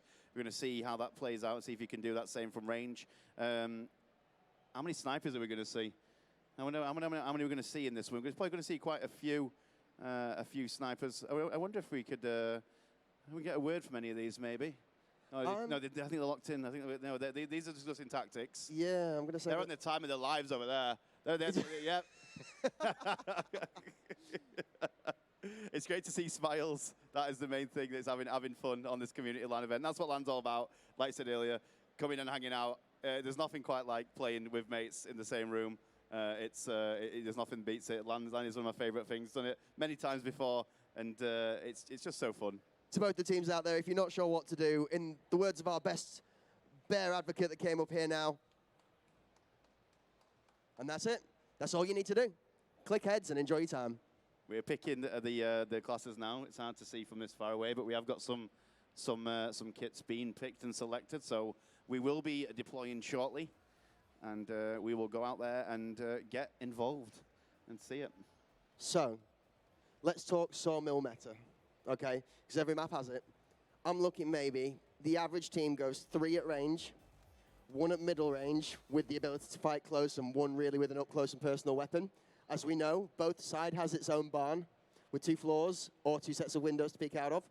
Both sides have an aggressive push up top, and both sides have a decider push down bottom. Now, what I mean by a decider push is you can choose to push it aggressively, you can play it slow, or you can choose to just cover it and not actually play that lane altogether. So as we get into the action, we're going to see how this all plays out. I think it may be time to take a wander. It is indeed. Let's have a look. One thing we haven't discussed while we're heading out to have a look at this is the capture points on this map are quite far apart. And they have I do believe they have a longer capture time than the other zones on other maps. I believe they're quite a long one. One is right down at the bottom of the map, one is right at the top of the map. And here we go, we're in. You make a really good point there. I hadn't actually thought about the distance from the position of the points within this map. But if you are not in the right place, or if you are trying to hunt someone down when the time's going down, it's really something you have to have in the back of your mind, because positioning really is everything on this map. If that pops and you are nowhere near it, so you're hiding at the back, you know, you are doing this sniping, and, an aggressive team moves forward. We have some absolutely insane choices off the rip here. I'm seeing 1, 2, 3, 4, 5 different positions that don't actually hold any relevance. People are genuinely just holding spots of the map, either prone, crouched, or positioned on a corner. Did you see that then? To try to the 100 rounder, did you see that then? Was that the PKM, I think? I think it might have been. PKM down, laid down. The Army boys laying down with the PKMs, getting dug in. Gillies on, camouflage on top, waiting. I mean, what's the pounce. What's the logic in that? Makes total sense, right? If you can't face them face to face, then get down and dirty with the ghillie suit. Let's go. Playing to the strengths, although one of Dan's army does manage to go down. 2, 3, 4. Our final sniper here with is that the G36 or the G28? It's G28, isn't it? G28 right now with a Elcan, that's it. The 1 4x variable with the world's worst sight on top if you want to switch to it from close range. Oh, sir. Did it land? That looked like a good tap. It didn't take too much damage from it. It probably just an arm shot. Maybe not even. M62 rounds in there as well. Potentially a ricochet with that minimal damage on the health point there. Your objective's been captured again. This is what we talked about. Quick shots and legs. Stops him moving. Got it, you get it. Go on, go on. It's got, oh! What a sponge. He tanked those, that's what he's saying. He tanked them. Sat down at an all-you-can-eat buffet and asked for extras. How's he not dead? How's he not dead? That's the words that we're ringing on. If we were playing online right now, can't believe he's not dead. Anyway, here we go, round number 2. Angels taking a 1-0 lead. Back on board with that G28. I want to see a PKM kill. I want to see a 100 rounder getting flung across the map. Again, some slow pushes off the spawn. Couple of good usages of the height at the spawn. One of the spawn locations up on the far left-hand side, if you're looking at it from the top of the map, has a much higher rise than the bottom side. That razor scope there on that SVD. Suppressed. Probably didn't hear where the shots came from. I believe that's one of the guns you can pick up from the map as the SVD that time with the Elcan on it. Oh, The one with the razor being the one that you actually can purchase the class for. MDR pushing forward to all those center buildings. Now you see the MDR, this is one of the maps where I would actually rotate away from the MDR. And being one of my favorite weapons for most of the other ones, because it covers all grounds. In this one here, I'm on the G28 with that Elcan scope all day long. And that's a clean, so it's a 5-0. 5 players will have a quick one. Some fist bumps from the Angels there. Nice to see some camaraderie between the teams. Good sportsmanship, that's what we like to see. Come on, boys. Put that round on the board. We got this. Round number 3. Here we go. Are we going to see a change of tactics from the blue team? Are we going to just run at them? Numbers. Intimidation tactics. Just sprint at them. Put the fear of God in their eyes. Yeah. And this map, this is one of those maps you can totally do this on. There is more than enough space within here that if you decide to go as a 5 and go as a 5, you'll be across that map before people are expecting you, and that's easily worth 1, 2, maybe even 3 surprise kills if you get in the face. That AXMC with those AP rounds straight there, 1 tap in the chest. Good night. But the reply, he's got, oh no, he didn't reply. I thought, no, I'm blind. Don't worry, don't mind me. Thought he took him down, he did not. Oh, some nasty shots. There we go, there's the blue taking that. And 2 for blue. British Army knocking out 2. I don't want to jinx it. Quick reply. 3 Cancelled the jinx before he knocks him out though. Takes a bit of health, but then softens off. Good tap 5 from distance. How is he not dead? That suppressor steaming red hot right now. Could cook a piece of bacon on that thing. He finished it off though. He pushes forward, the aggressive push. The 7M40 takes him down. One guy, oh no, it's a round, he said. I am apparently 10 seconds behind the gameplay. I think somebody got taken out in the midst of that action going on there, which is why he fell over. Speaking of falling over, British Army doing a little bit of it, but we can also get them standing back up again. Mount a furious and righteous charge to pull the rounds back. I thought they were going to get it then. I thought we were going to see a round on the board for the Army lads. I thought that was the one. Every step's a step towards the goal, though. A little bit of confidence, couple of kills off the rip, and we might get there.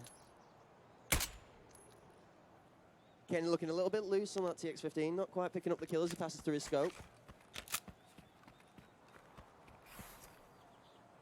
But the AXMC again looking to play for some height to get the pick off. That pick off from the AXMC actually being the decider in most of the rounds so far, it seems like. I thought he was going to run at him with his knife then. I thought he was going to put some war paint on and run at him. Bit of an engagement there with that 615 backing off. Blue chooses not to make that push. He has got damage, he's got 2 heavy bleeds, he's got no arms. He's crying for help. I think he intimidated him off of that challenge with the jump. Yeah. The movement. Here we go on board with the Zenith kit with the Alton. And there's that 100-round PKM. This being one of the newer guns that's come into Tarkov on the base game recently, is one of the boxes guns to pick up. He's using it very well. Yes! He takes him down. Wow. That's what we love to see. Yes. British Army showing us why the PKPM is just devastating. Stick it on the board. And he gets pushed from the side, unfortunately. But he got a kill. That's what I want to see. You want to see that belt fed absolutely flying through there. I love that.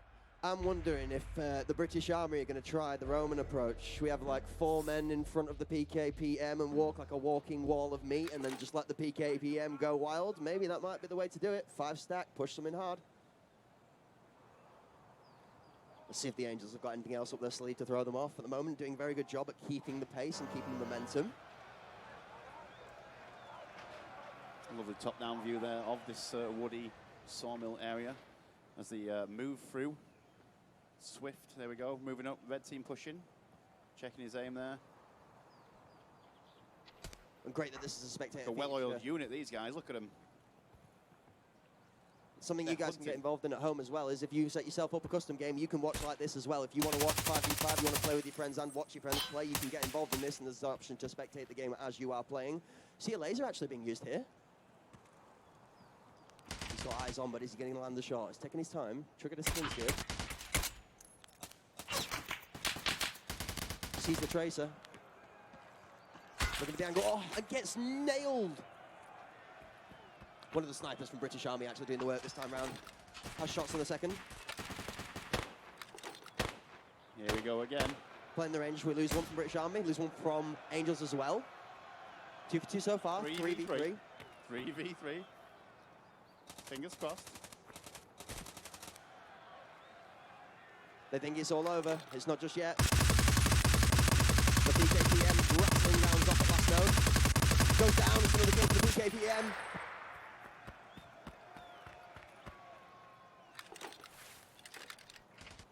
British Army really, really fighting for this round here. Goes down to the 1v2.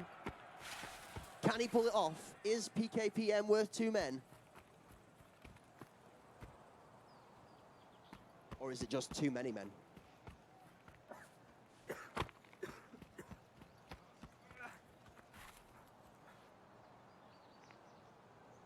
Interesting, this is how we expected Sawmill to be, a little bit of a slower pace on it. But PKPM has eyes on, trading shots, a little bit of damage. Looking to reset, readjust the angle, expects the rotation.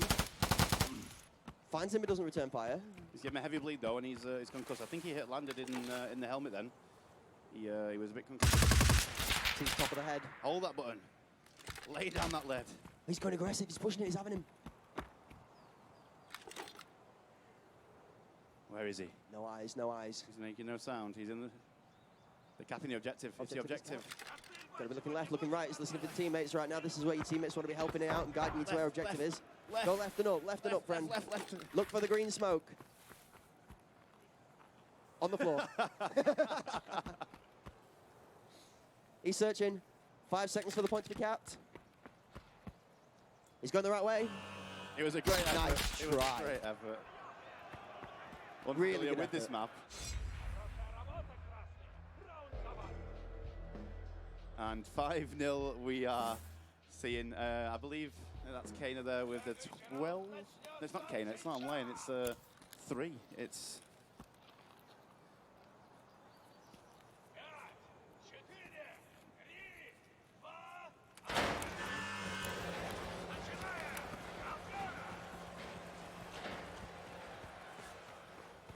Back into this one with pistol out. MDR. On the rocks for the slide. Ooh, great shots on 2, pushing out from the rocks. Not the greatest of accuracy though, unfortunately. Manages to get some serious damage down, but no kills.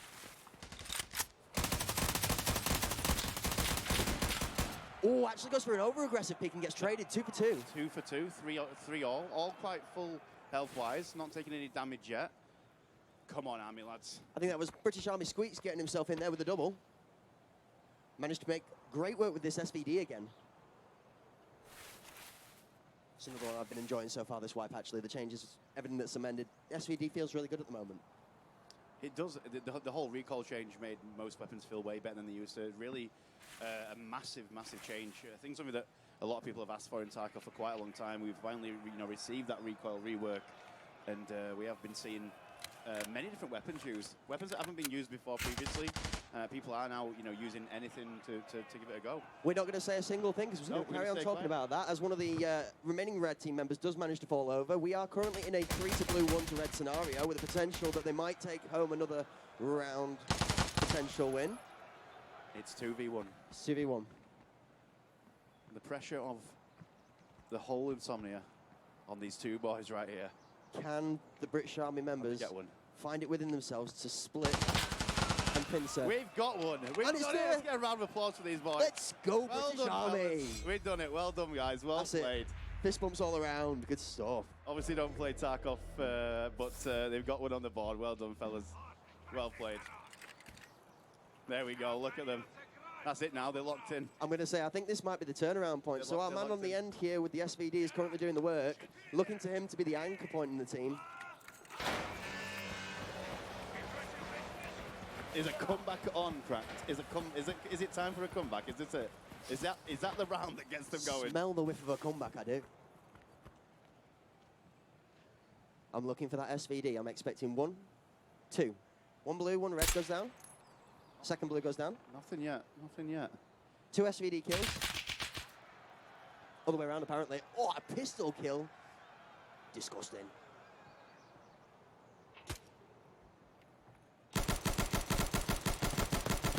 The round's actually been a lot faster than I expected us to be on the Slammer. We spoke about it being quite slow. It has been faster than what I expected. I thought we'd see cleanup crews. I thought we'd see multiple taps in most rounds. We have seen a few, but I expect it to be every round, honestly.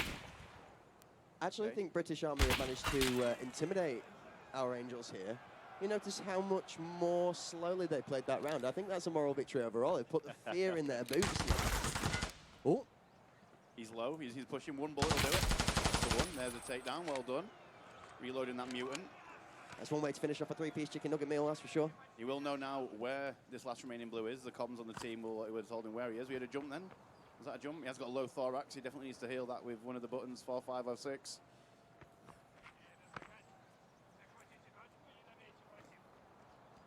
As you can hear, our scabby commentator letting them know that the action is still going on and not to worry about the fact that there are 3 other members on the back trying to kill him.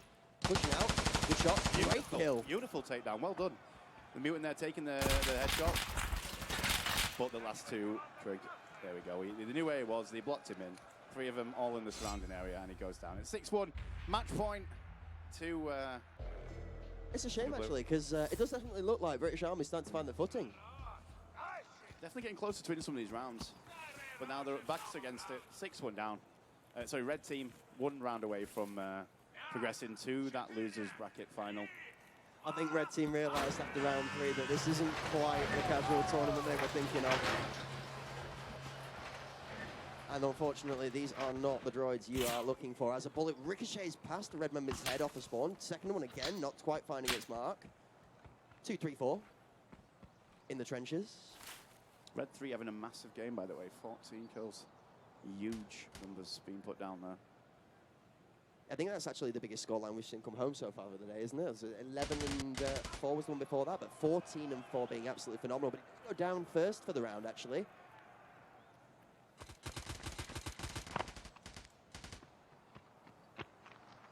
Taking a push into this center area. These 2 buildings quite key to locking down this center. If those objectives do pop, you can go left or right, either. Pistol shots were on point, manages to find cover, gets the return kill, great challenge.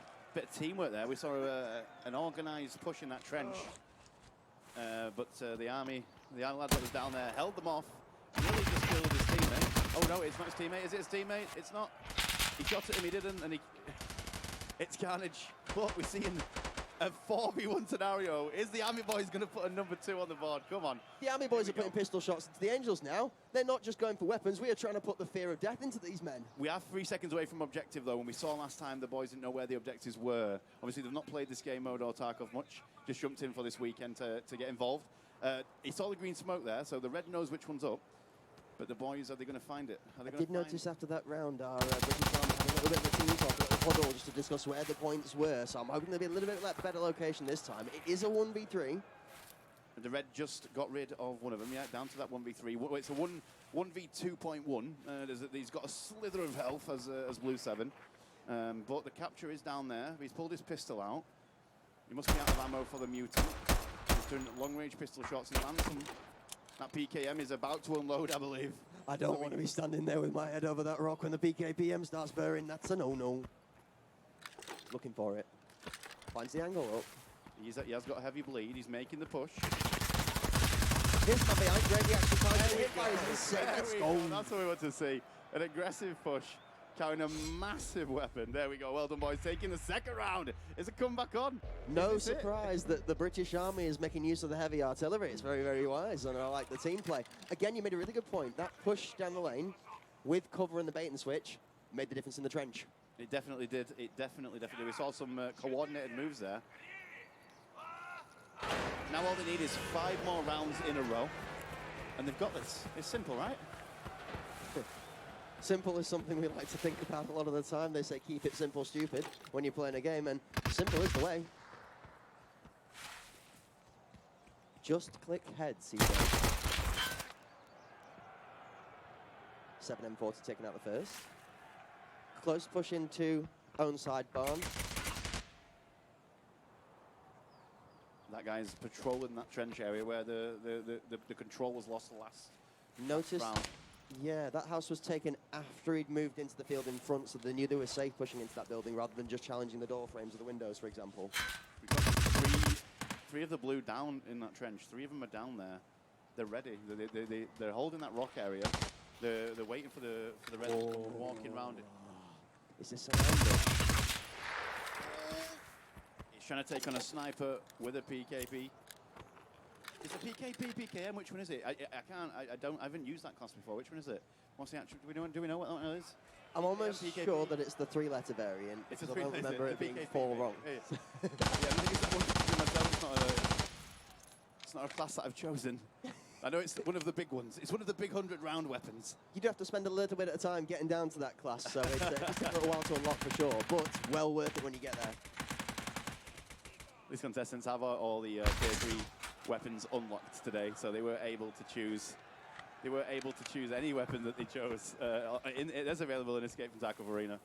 A little bit of a single tear from the British Army there as one of the team members takes out his own teammate. 0-7 for that guy. Red's got center map control again. Red's using the advantage of knowing where these objectives are. We're capping with 9 seconds for victory. Oh, almost managed to turn that around. A really good challenge. 2 seconds to go. Again, being at the bottom there in the trench, turn that round, and ultimately the game. GG's all around to our teams in the loser bracket there. GG's, well done to the Army boys for getting some rounds on the board, even though you don't play this game, so well done, guys, well played. Fantastic effort from Bro teams, well done.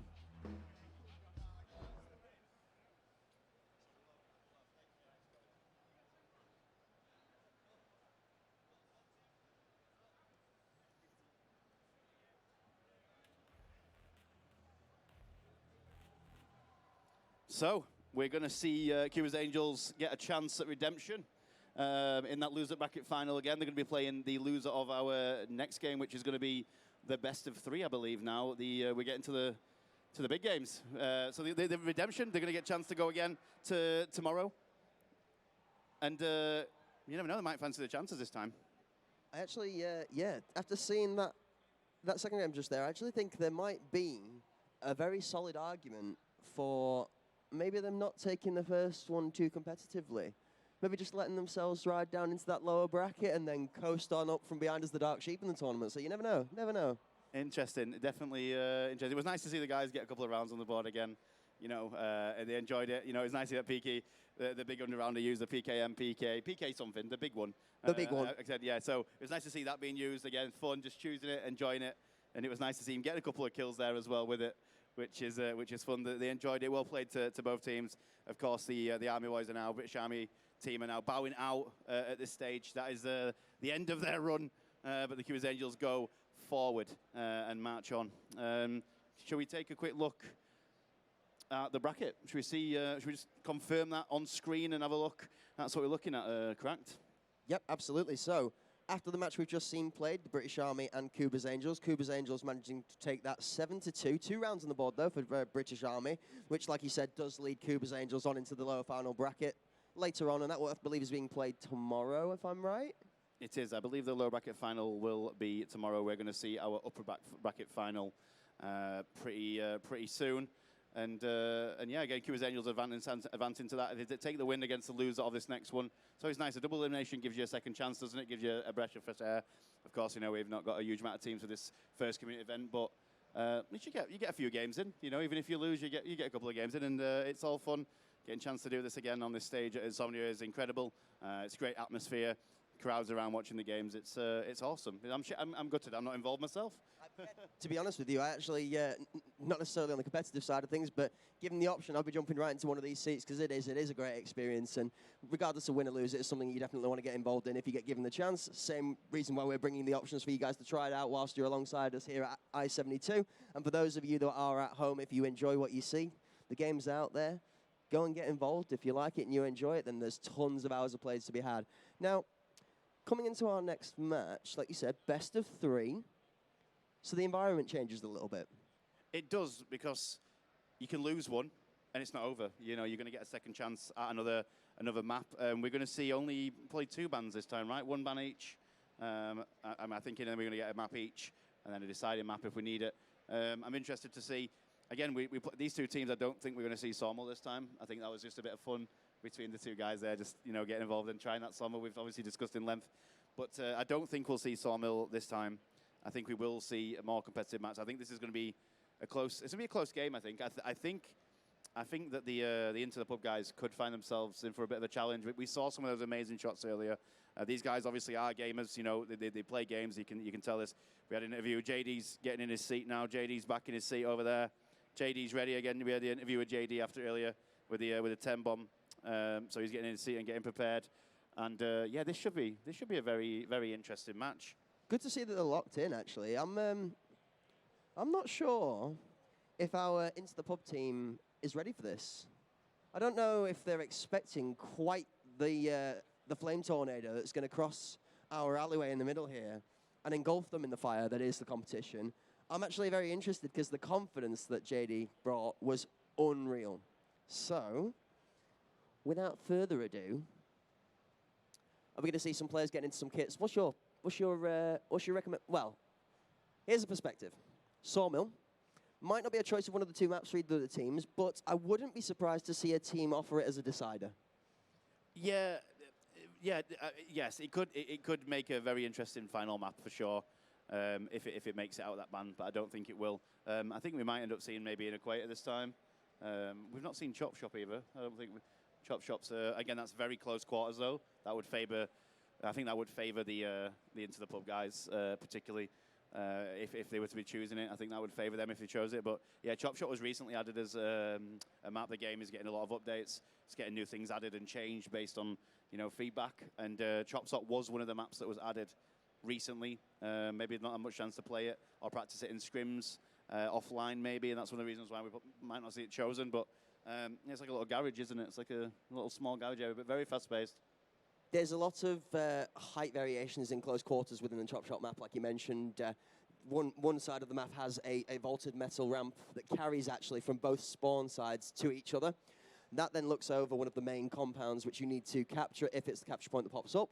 Obviously on Chop Shop being a smaller map, there is only the one central capture point again, so like you'd have with a bowl scenario, you want to be in the middle of the map for control of the zone. Same for Equator, so on and so forth. So I'm going to be looking to see if we are playing for some middle control depending on the map. Also looking to see who is going to go for those ranged weapons again, or if we do see more of a shift towards those close quarters or the mid-range weapons this time round. I think we might be worth us. We might have a look at the teams in a second. We'll see some concentration faces. We'll have a look at them, and we'll see what they're what we're looking. See who looks more confident than the other guys. So just in case any of you guys weren't about earlier on, just reading these team names back for you. So we have our returning first round winners, which is first round losers, as Simple Fishes, as Helmer, Kevin, Will, Blaine, and JD. Victoires from over there. And our other victorious team, which comes in with Walker, Blitzergirl, Cynthia, Fish Goose, and Gandalf. Awesome. Now, these guys are getting prepared. They're setting up their classes and stuff. And we've been talking a lot, so I think we're going to give a break and let these guys have a little bit of a break from our voices. One thing before, we're going to have a 20-minute break. And what you're going to do in that 20 minutes is I've got a special little thing in my hand here, and it's got a QR code. I'm going to walk towards this camera. I'm going to show you a QR code. If you're watching at home at the Home Premiere channel, you're going to scan the code and you're going to get a chance to win Arena for free, okay? We'll see you in 20 minutes. See you soon.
Hello and welcome back to our ICL Insomnia Community LAN. We are about to get ready and started with our top bracket final, isn't it? Best of three. We're going to be getting the teams have sat down. They're starting to get a bit ready. They're doing a bit of practice. It's going to be a good one. I'm excited. The caliber from every match that we've had so far has stepped up every single time we popped in here, and I am extremely excited to see how JD manages to marshal his team towards a potential victory here, actually. I don't know if I'm putting these guys down as the underdogs or actually the favorites after watching how quickly they cleaned house. I'm not sure whether JD's showing me a bit of an ego inflation that's got there. We've got a big head. It's what we love to see, these LAN events. We love to see this. We love to see, that's it. We want the confidence. We want the comms. We want the screaming. We want the shouting. We love it. But yeah, we've got two teams.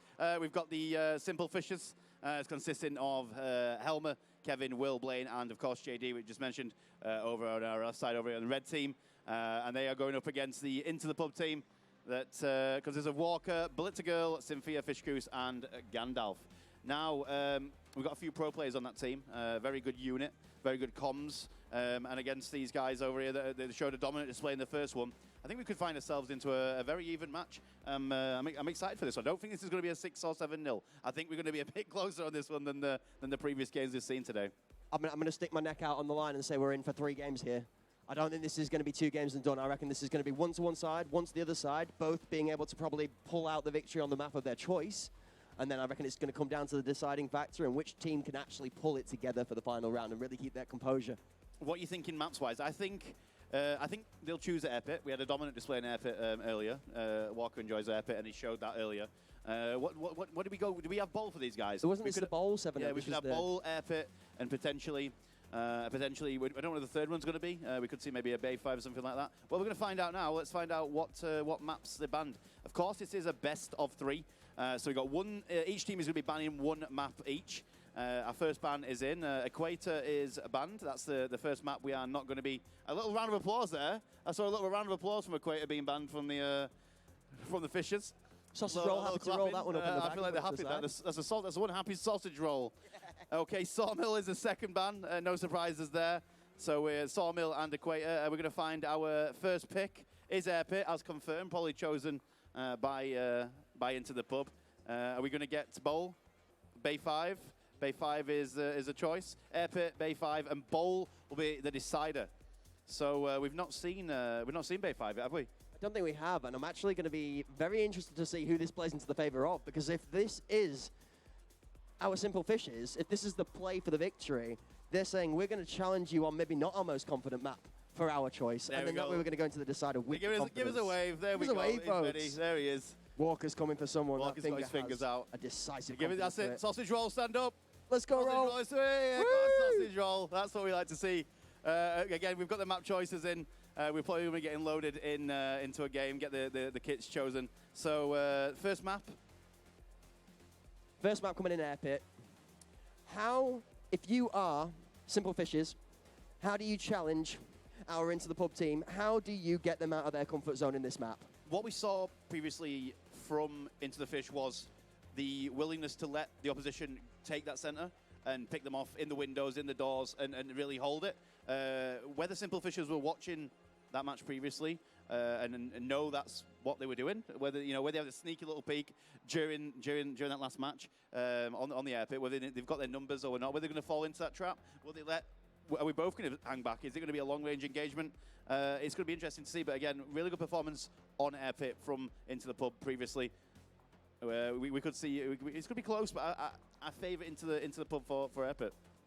I'm looking to see where the weapon choices actually favour the comfort of the teams too here. I think actually one of the biggest decisions is going to be before you get into this game.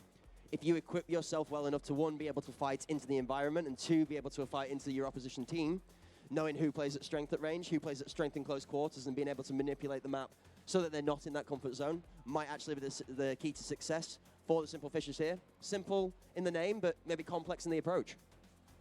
And then on to our second match, which is Bay 5, we've not seen before. Both teams haven't seen each other on that map, so that could be, that's anybody's game at that point. Again, Bay 5, did we say, what did someone say earlier on, they wasn't a big fan of Bay 5, is it? We were talking to, Yeah. I think it was. Bay 5 actually being one of the favorites for some of the people that prefer the longer range scopes. Interesting that Bay 5 comes across as quite a closer quarters map, but you have 3 specific spots. You have Heaven from each respective spawn.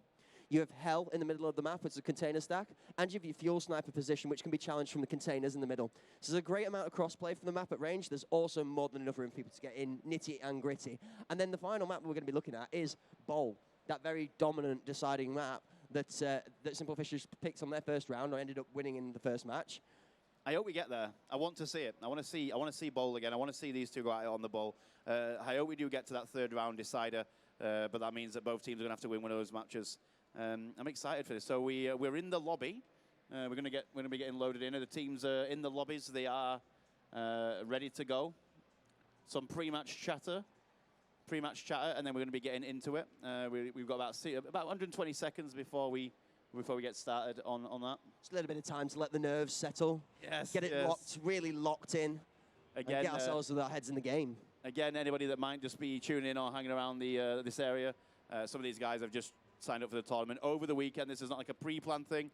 On Friday, we had some people that were able to sign up, come over and just get involved. So some of these people, like the Army lads, have not played before. They just come and jumped in and got involved. Again, it's a community LAN. This is not like pre-prepared teams. Of course, there's a few friendships and you know, a couple of people that don't know each other and working together. But this is not, you know, these are not preset professional teams. It's just community having fun and getting in a competitive environment in Escape from Tarkov arena and just getting a taste of what it's like to play in one of these events among friends and in amongst it with the lights on you, with commentators.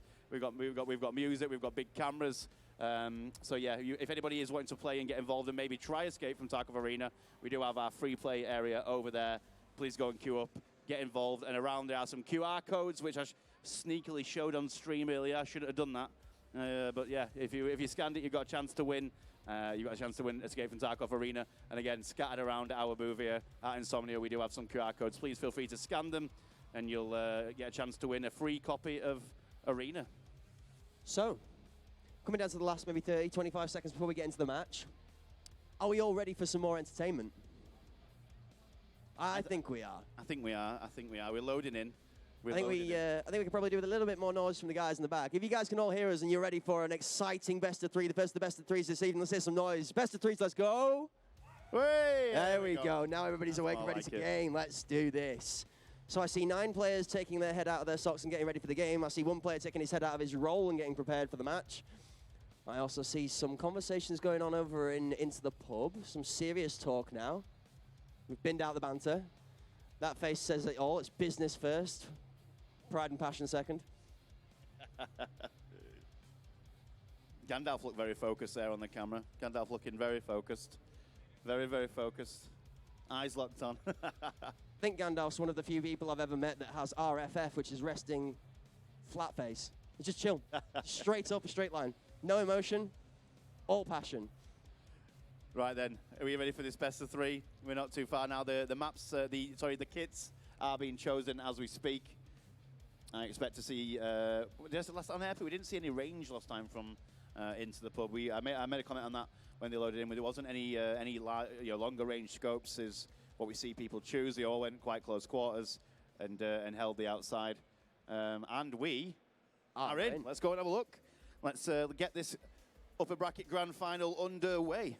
Speaking of those long-range weapons, though, actually something I wanted to touch on was the fact that we have 2 static spawns in this map, 4 ranged weapons that are placed on each of the power pits in the section. You see one here on the right-hand side, also mirrored for the other spawn on their right-hand side. At the top of the platform, there will be a sniper rifle you can pick up additional to your kit, which allows you that extra range. So if you are playing a close quarters class, you can still be effective at range for the beginning of the round.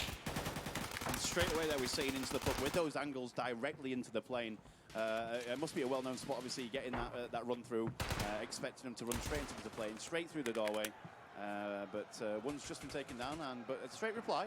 TX-15 I heard there. I'm not looking at the kits just yet. I heard a TX-15 going off. Slight advantage here for the Reds. Simple Fishers, slight advantage. Into the pub, showing that Walker maybe did a little bit of too much heavy lifting earlier, falling over a little early in this round to one of our Simple Fishers. Interesting that the pub had the inside the top helicopter there. Inside the plane, sorry. I always get this mixed up. Helicopter plane, I'm just going to call it the middle area. Do you know what? You're not the only person. I've definitely called the chopper on ball plane Yes, for the entirety of the time of callouts, that's for sure. We all know what you mean when we say it. Right, here we go. Into the pub have retaken the advantage numbers-wise, 3v2. Down in the shops on the left-hand side, lurking on the outskirts. That almost means that Into the pub play more central.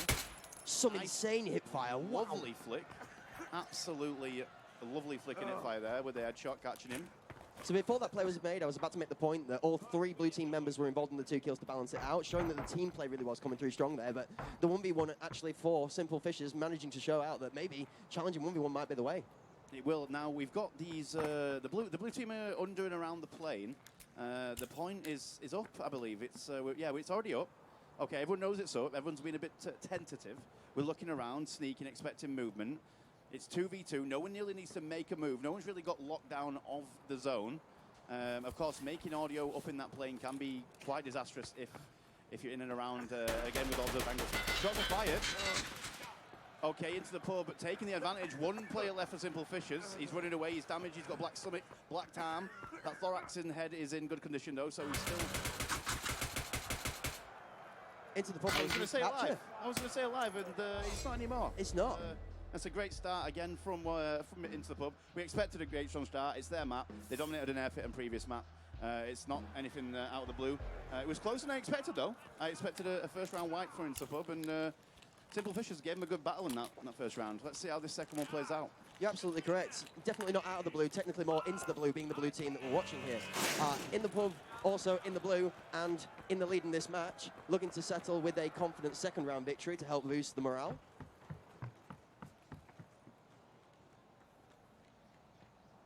Again, we've seen a lot of angles being held by Into the Pub. It definitely was a strategy they must have talked about or worked on. Again, challenging the plane. Looks like it's a 2v1. Now 1v1. 2 clean kills from blue, 1 middle, 1 on the left-hand lane towards Louis Vuitton. Okay, the SA-58 taking the back lane position. Teammate backing him up. But that's a lovely return fire. Spots him in the back, takes him down. And another. He's a little bit of crab. Low and slow. A lot went on there, and then all of a sudden the round was over. There was a lot. We didn't really get to see what happened, but yeah, carnage happened. It's 2-0. Welcome to Arena. Welcome to the pace. When you say that sometimes it goes from 0 to 1,000 very quickly, it literally does. It's a great start. 2-0 up. Again, it's 1st to 7 on the map number 1. A best of 3. Not like the earlier 2 rounds. This is the upper bracket grand final, where the team will need to win 2 maps to progress to tomorrow's grand final. This is the one to watch right here. If Simple Fishes are going to actually make a play, the range has looked really good so far, I'll be honest, but the Ash 12's been a little bit quiet this round. We saw it really making a good play in the close quarters battles in the previous match. On board with JD, centre play. Free firing. Just a bit too early. Misses a shot. Takes some damage in the legs, though. He's now holding the angle. Looked like he was trying to pre-fire a secondary opposition coming into third party and from the side, or maybe a 2v1 potentially. I think he's backed off. Into the backed off, letting Simple Fishes take control of that plane. JD taking control. That maybe hints towards maybe a little bit of a rotation underneath, throwing around, coming up the other side, or potentially looking to get some lane pressure to take the entirety of the team round in a numbers advantage. On board here with Fish Goose, down by the objective. 40 seconds until that pops. Potentially left or right side. Really good use of cover and then an aggressive push after the reload was coming, because you know that reload's coming out of mode. And another kill. Cynthia and Gandalf both taking down Simple Fishes there. It's a 5v2. This should be another round in the bag for Into the Pub, but anything can happen. Let's watch how it plays out. Okay, there's a response. There's a TX-15, a head tap. M85AA1. It's not over till the TX-15 sings. That's what we're hearing right now. More spray. Manages to avoid the majority of the damage. Oh, and then gets picked off on the outside. Okay, here we have Blaine. 1v4. And we're all coming for him. G28 versus the world. Oh, it's another. He gets away somehow. How has he survived that? He's bleeding, he's popping meds, he's shooting, they're rushing him. He's probably going to get rushed from behind where the other teammates go. Oh, gives him a kiss on the way down. Mwah. Good night, sweet prince. 3-0. Everyone loves a good friendly hug and some good sportsmanship, right? There we go. So they played that quite well. Obviously, you know, he was getting chased down. We'd seen the 2 other enemies that were already at the top of the plane. They gave the call, they went behind him, and that's it. Great comms, great teamwork. 3-0 in the bag. Round 4 coming right up. And it really does to show the confidence in each player, in their own ability. The fact that that there could have been backed off by both parties and played a little slower, both of them say, no, I am the better shot, I will challenge you. Okay, into blue, sending 2 up top. So into the blue, I keep calling it. Into the blue. They're into the blue now, not into the pub. Into the blue. Into the blue, into the fish. Exactly.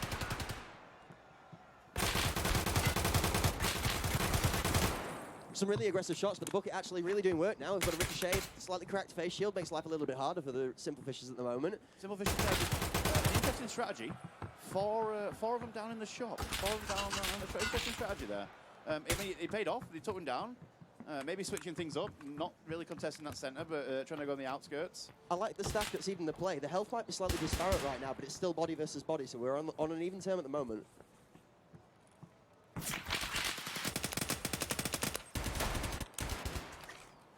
That Splitzer there with the AK. Down by one of the crow's nests. Wrapping around into the spawn, I believe it's the enemy spawn. They obviously know that they're in this building. They're taking positions to surround them in that corner. Is it Louis Vuitton, is it? Is that Louis Vuitton in the far corner, absolutely, TFG. And it looks like the Simple Fishes are actually set up here, almost in a holding position. G28 goes down, but are into the pub aware of the extras. An accidental team kill there. They had the numbers advantage, but that was quickly evened out with the team kill. They've lost it. They were doing so well that round. That was actually working. Holding down that corner, different change of strategy. But after that team kill, they just crumbled and lost it. But they were so close there. Interesting strategy. It almost paid off for them. But in we go into round 5. 4-0 right now. This is more dominant than I expected. I expected Simple Fishes to maybe put a round on the board by now. But, you know, it's nerves. I'm a bit hesitant to say dominant, actually. Yes, they may have the rounds, and that scoreline doesn't really tell how close some of the rounds have been. There's been quite a consistent amount of 2v2s left over, 1v2s left over. It's not necessarily a 5-0 wipe in each round so far. All the faith for this to swing any moment. Ooh, look, we're contesting. So we're finally actually contesting plane now. Plane was given up for 2 rounds. We decided it worked, but we're going to go back to it now. Fish goose down here in the corner shot. Lots of shooting going on in the plane. Fish manages to pick off Cynthia there in the plane. 2 for the push in top lane this time as well. Spectre for long range control, checking those shots. Holding it down, but we know Walker's still alive. Walker's got the angles, he does see through those windows. He can take them down. But Walker goes down. This could be the first round of the ball for Fishes here, 5v2. Like I said, they're in a really good position. That Ash-12 doing some damage. Ash-12 is finally getting involved and putting some kills on the board. He sneaks in behind him. Blitzer takes down Will. Good hit fire, doesn't quite connect to the last bullet of the spray. Rechallenges and rechallenges again on the opposite side. Doesn't quite catch the shoulder, chooses the aggressive push, wants him off the angle and cleans the kill up. Really good choice. Blitzer's clutching this round out, is now evening it out at 2-all. Blitzer is even, it's 2-all. We've got the center control from Simple Fishes. Helmer's up in there, and he knows it's gone down there. He knows he's got control. We'll be able to catch him on the way out. Or is Blitzer going to slip out the back? So currently looking at a G28 and an MDR on Simple Fishes versus our last remaining member of Into the Pub. We've got 2 Fishes at the top and Blitzer somewhere prowling. Let's see what happens here. Blitzer, we know on that confident class, she enjoys the Weaver class. Seeing if she'll be able to make this work with the Waffle Maker and our red dot here. Already showed it the last couple of days. Brilliant head tap. Instant death. Objectives up. Blitzer's on it. Baiting the cap maybe. Waiting for that push. Lots of angles out of the airport. Really, really good confidence to close that out, and a great round there from Blitzer Girl. That was a four-player round, I believe. It was 4 or 5. 4K quadra kill. Excellent play. Again, Blitzer being a professionally signed player for Arena with Into the Breach. Showing why right there. Cleaning up house. We thought Simple Fishes wouldn't get around on the board, but unfortunately Blitzer had other plans and swung it straight back in the other direction. 5-0, 6 rounds. We need on the board from Simple Fishes here to put a challenge here on Airpit. As you mentioned, a couple of members of the Into the Breach team representing today, so those of them that made it back out of the breach to the other side and managed to successfully qualify for the team. Amongst the opposition, we've got JD now inside of the plane with a couple of teammates. One goes down underneath. Playing some wider angles from Into the Pub right now. Again, aggression under the plane is getting quite hot in there.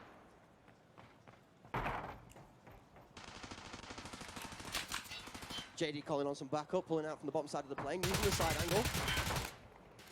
Losing teammate and find the trade under the plane. Great shots there. A little bit of health lost on red. We are maybe 2.5 players left over, all in max HP, but 4 actual bodies on the map. Into the pub, sitting pretty. Oh, but not so much anymore. 2-head tap trade right there. Fish has come out on top though. Turns around to a 3v2. Lane getting held up. Here's Blitzer on board again. Great shot. Didn't even have a chance to react to that. Brilliant head tap. Nothing you can do about those. That's a Fusillade. You see you later. 3v1 advantage. On board all with Fish Goose. Healing up that arm and stomach area. Making a push into the plane. Wanted to get that center control before the objective pops in. There's one. Really good hip fire. No, we get our first round. There we go. Fishes. Well done. Well played, Back Fishes. in it. 5-1. This is it. That's it now. We have warmed up. They found the chairs. They're back in the gaming seats, and it's on. Always good to get the first round on the board. Maybe that'll build on the confidence going into round number 7. We just need that again, but 6 more times.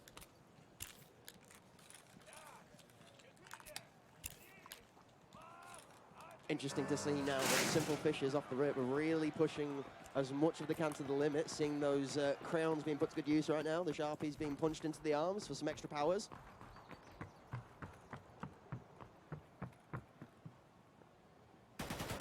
Pressure from under the bottom of play. 2-man push from Simple Fish. 1 down from into the pub. 2 down from into the pub. G28 doing work. First 2 blood there. Numbers advantage. Center play in control. But we know that Interpub do like to let the opposition have that center control and pick them off. Suddenly a whirlwind. The Blazers on fire, and Simple Fishes are really coming out of the gate now.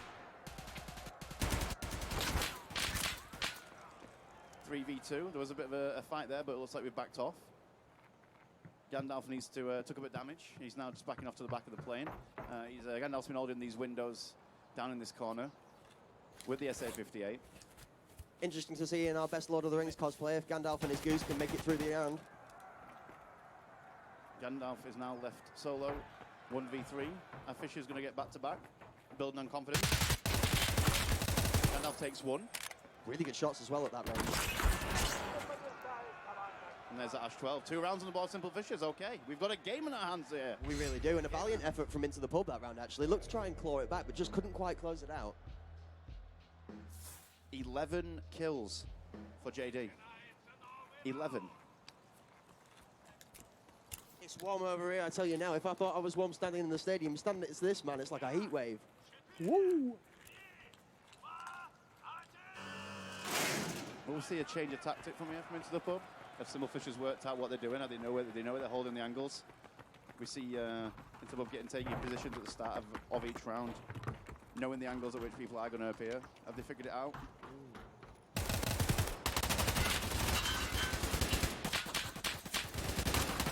I believe they've come for more of a centre push. I think they've switched over that round, taking the first frag. This is one of those that's all going wrong angles, and you just push something slightly weird, and most of the time it pays off as you're not expecting it. But again, still trading head for head. 3-2, 3-1 now. Simple Fish is not quite getting the better end of this trade. A great example there of switching up tactics. They play completely, they push centre straight into that plane. They got a few flags in there. We sat 3v1, hoping to get the 6th round on the board. This should be a round for Into the Pub. And it's a really good decision-making choice as well. The push they've gone for here by the turbines actually counts as the previous pushes they were doing, because you're completely covered from the angles you would be watching. So really smart choices here by Into the Pub. On board with Blaine. He hopes to do some damage with his 228. He's spotted an enemy. Either that or I'm blind. Best Anchorman impression I've heard for a while. Nice one. Pub with the centre control. Goose on the outskirts. Again, this G28 slowly making his way to what I would call the goal position.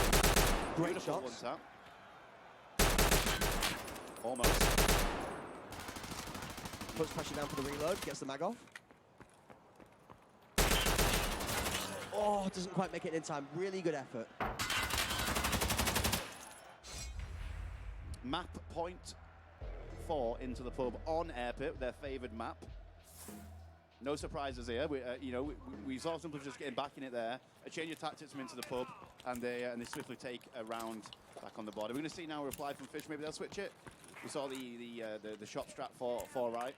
Maybe they'll switch it up now. Maybe they'll try and take middle control and just choose exactly what into the pub just into them. Maybe we'll see absolute carnage in the center right now. We'll find out right now. Let's have a look then. On board here with Walker. Yeah, and something we'll touch on a little bit after the match. The into the pub team, very, very dynamic. Lots of shots going down. Blitzer gets the first kill. And a second. Cynthia takes a second. A team kill there, though. Goose taking down Cynthia. A wild Cynthia nodded down the line there, looking at teammate, a little bit confused. There's some more balls on the floor. Cynthia's advantage, though. Quick round, and it's over. Map number 1 goes into the pub. Into the pub, showing us just the depth of quality within this team, the talent, the ability to change up on the fly. They realize those tactics have been destroyed, guys. Time to mix it up and let's make a new game plan. And it looks like it came through really successfully, really clean in those last 3 rounds. Let's have a little chat about what we saw then. There we can see the scoreboard and the kills. JD had a great game, but he just couldn't quite do it for the Fishers there. That was heated. JD really putting his pedal to the metal and trying to pull the team through in one of their, potentially not their favored map as well, by the way. So I'll be honest with you, if I'm Simple Fishers at this point in time, that's a valiant effort against their favored map. I'd actually take some confidence in taking a couple of rounds off of them, some really, really good coordination within the fights and actually backing each other up inside that plane. Like you said, challenging the plane really helped them out during that. I think what we saw is, I think what we did is we saw Interpub adapt mid-round, and you know, Fish started to get some momentum with those 2 rounds. And we instantly saw Interpub switch up the tactics. We saw Walker start going middle plane instead of holding the windows. We saw an aggressive change of strategy, and then that's, you know, there's no reply there from Simple Fish. There's nothing they could do about it. Even with a team kill in there as well, they still managed to close it out. Our second map, was it Bay 5 now? Bay 5? Yes, Bay 5. Bay 5 is going to be coming up shortly as the team gets prepared. Again, if Into the Pub take this next map, they will be in tomorrow's grand final. But these guys, the loser will go down to the losers bracket final to face the Cuba's Angels. Is it? Yeah. Yes, it will be. And interestingly enough, the choice to actually move player in the map there, a team choice from Into the Pub saying, yep, okay, we're going to take one of our more commanding players, one of our more confident players that we have a lot of faith in being able to win those 1v1s, 2v2s in the important locations on the map, putting Walker as head of his team there inside the middle of the map to make that effective change. Not just that, but also noticing a great reaction. JD and his sausage roll mate on the side there, both teammates on either side of him, really, really paying attention to the comms and being able to work together to push those 2s, push those 3s and get the numbers advantage, and to convert into rounds as well, which is something we've seen other teams struggle with Into the Pub against. And the issue, you know, we saw in that one there, Blitzer clutching up on one of those rounds. We saw that yesterday as well. Blitzer, you know, consistently being able to handle those big moments, you know, get the rounds that necessarily were potentially lost. I think we saw yesterday in some of the scrims, you know, a 4v1, a 5v1, and again, pulling it off, showing why she's one of the best players at this game. And that's just the beginning of one of 5 players on that team. You carry that caliber down the line, and it is scary actually to come up against these people. I mean, I wouldn't like to log on to my Tarkov on a night time and just casually walk into a Walker squad or a Gandalf and a Goose in the other side of my map. No, thank you. Yeah, indeed. We're going to see now. There's got to be a lot of confidence going into this next map, though. Even if it isn't their choice, they're going to play this well. You know, they've played this map well. It's not like it's a new map to them. They should probably carry some confidence from that first map.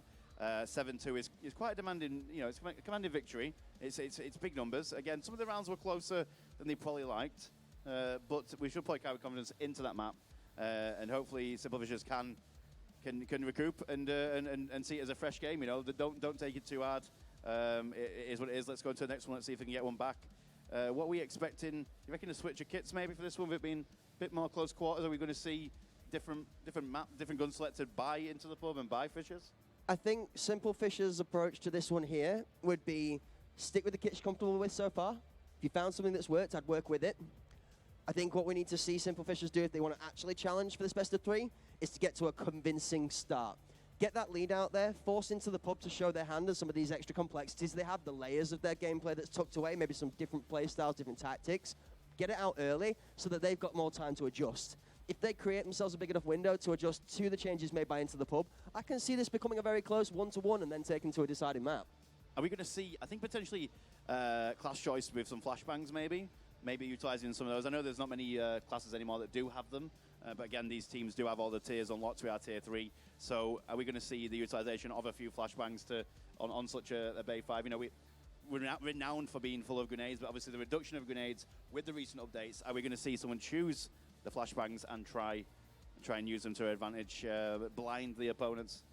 It's going to really show how much Simple Fisher's map knowledge is going to come to the front here, because I'm 100% sure that Into the Pub's going to understand where the angles are to challenge off of their side of the spawn. When you flip sides on this map in Bay 5, it's actually dynamically completely different, where from one side you start pushing the higher angles, you're challenging for middle, you're challenging for containers. The opposite side of it, you're challenging for heaven, which is a more reserved location. You have 2 channels on the far left which you can challenge the lane, but again from a reserved position. And flip side to that, you actually have a more aggressive push to a center from the opposite spawn, which allows you to get there quicker, but in less numbers. So if they're able to use the smaller numbers but take the better advantage positions in the center, we might see a conversion here where those numbers really, really do help out. Now, I had a friend that's walked back over. I don't know whether he's meant to be here, but we might have to chaperone this guy out. I'm pretty sure if you have your phones nearby, guys, you might be able to clip a quick QR code to save yourself an entry into our giveaway for a free copy of Escape from Tarkov Arena. Mr. Talkative strikes again. Can't seem to shut him up. Mr. Talkative strikes again. Right, we're in. Bay 5, let's go and have a look. See the action.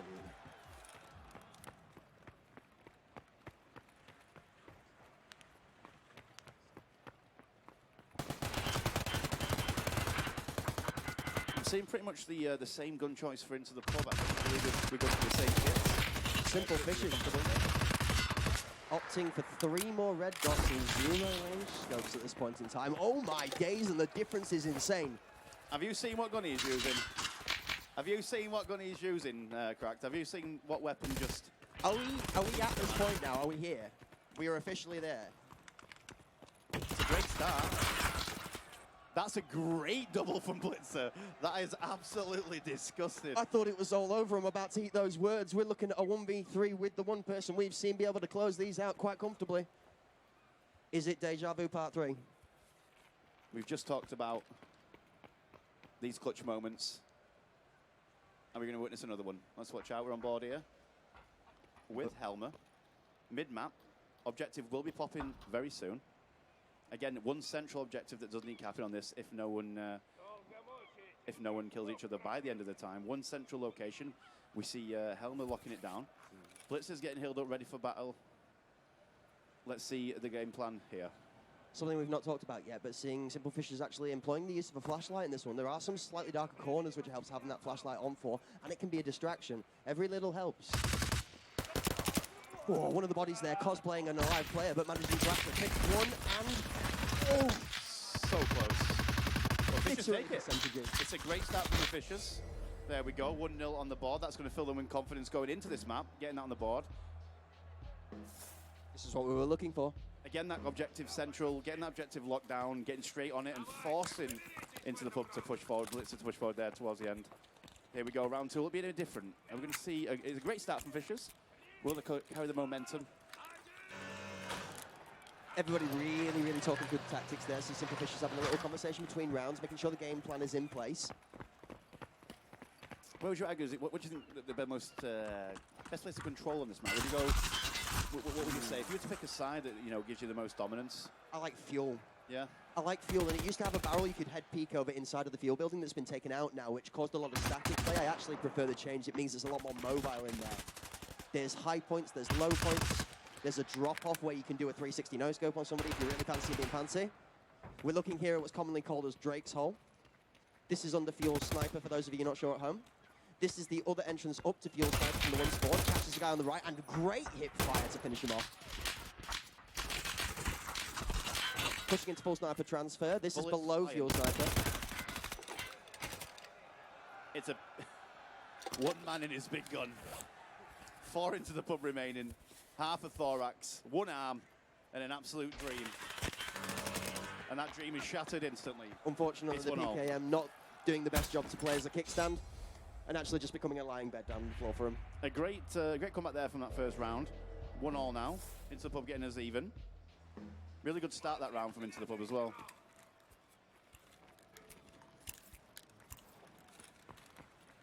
Of course, we spoke about this yesterday, but stims being popped, meds, you know, stop yourself from bleeding, stop yourself from being able to hobble around. The only issue is that is if you do use some of your meds later in the round and you're still alive and you've got a broken arm or broken leg and you know you're struggling, you've already used your painkiller, you can find yourself in a whole world of trouble not being able to move around the map.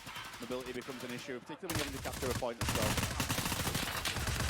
Yeah, those of you that are familiar with Tackle Friends, never mind, we'll come back to that as the blue team is starting to absolutely shred through red heads as we go around the corner here. Some quick trades. Taking some abuse back though. Some quick trades. Inter will come out on top, just about 3v2. And now it's a 3v1. I think he's done. I think he's done. On board here with JD, what can he cook? Let's have a look. 3 into the pub left remaining. Get a slight hint of coriander with a 3K. He's cooking. He's really cooking. Checking the center for objective. Of course, the play here would probably be to hold that center objective, get locked down, which forces JD from Team Simplefishers to make movement. Sees the laser reaction, but doesn't quite get the transfer, but great reaction. Great reaction time. He just couldn't on the shot. I did see that there. Really good effort. Yeah, good effort. Good effort. It was always going to be a difficult uphill struggle. That one with the 3v1 with no center control on Bay 5. But it's okay. It's only 2-1. It's 2-1. It's early in this map. We've got lots of rounds left yet. And if there's any map that's due to flip-flop, this is definitely one of those maps that runs hot and cold all the way throughout the round. It can swing anyway. Make sure you do a clean sweep. That's exactly what you're going to do.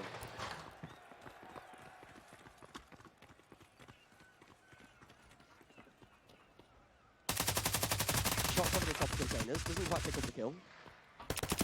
Little tickle underneath, does convert the kill. On board here with Helmer for Simplefishers. Center map, slanty.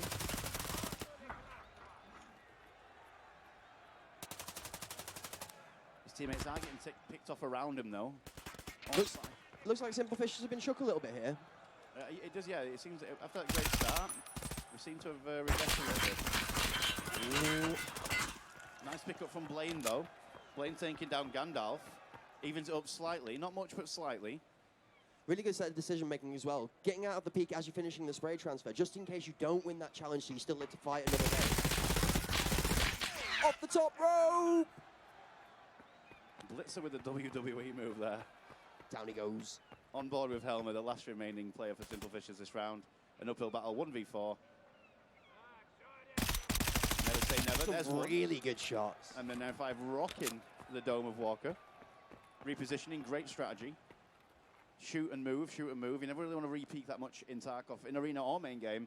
If you don't get the kill, you don't want to just re-peek that area when they know who you are.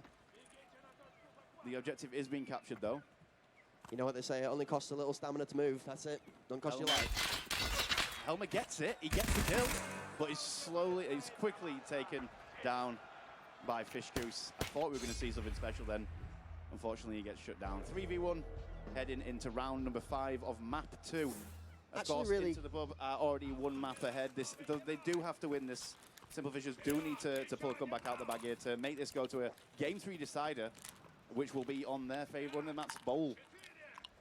Interesting to see Helmer there, actually shaking his head a little bit in the 1v3 scenario. Managed to pick up 1 and 2 of the kills, but not impressed with himself not converting. So good that the confidence there that he believes he converts that most of the time.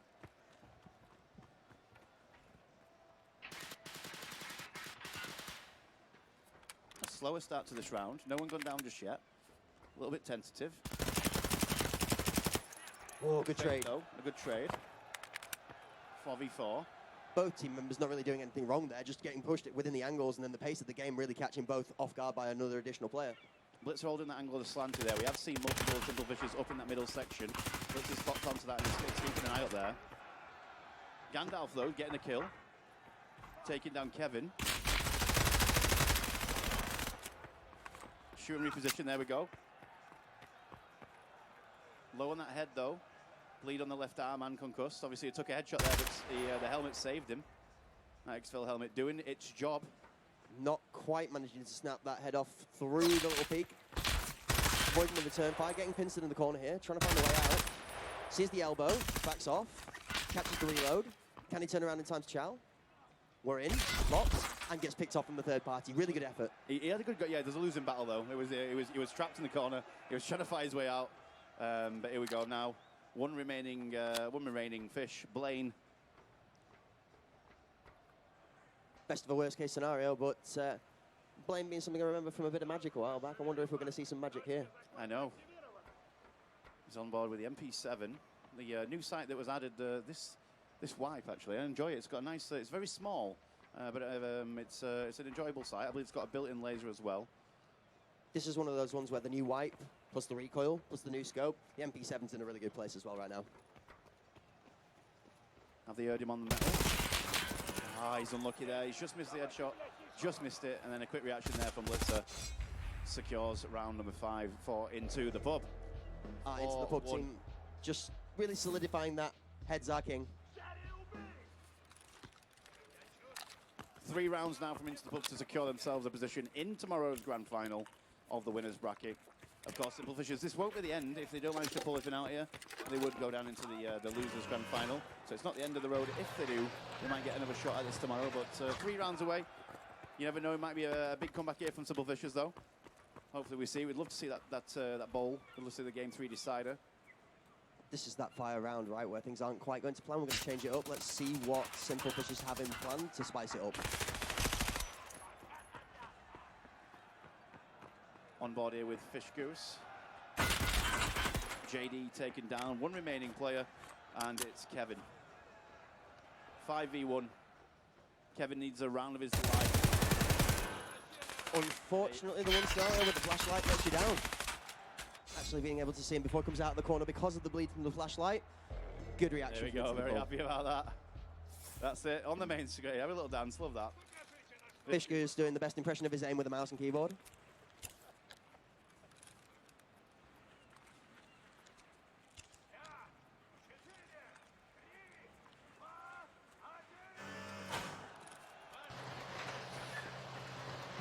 Here we go, round number 7. On board with Blitzer. Pushing into fuel here, looking at connector. Opposite side, we're in heaven. This is the angle you want to challenge from. You have a better challenge from that side than you do opposite. Eyes on the container. Traded with the PKBM.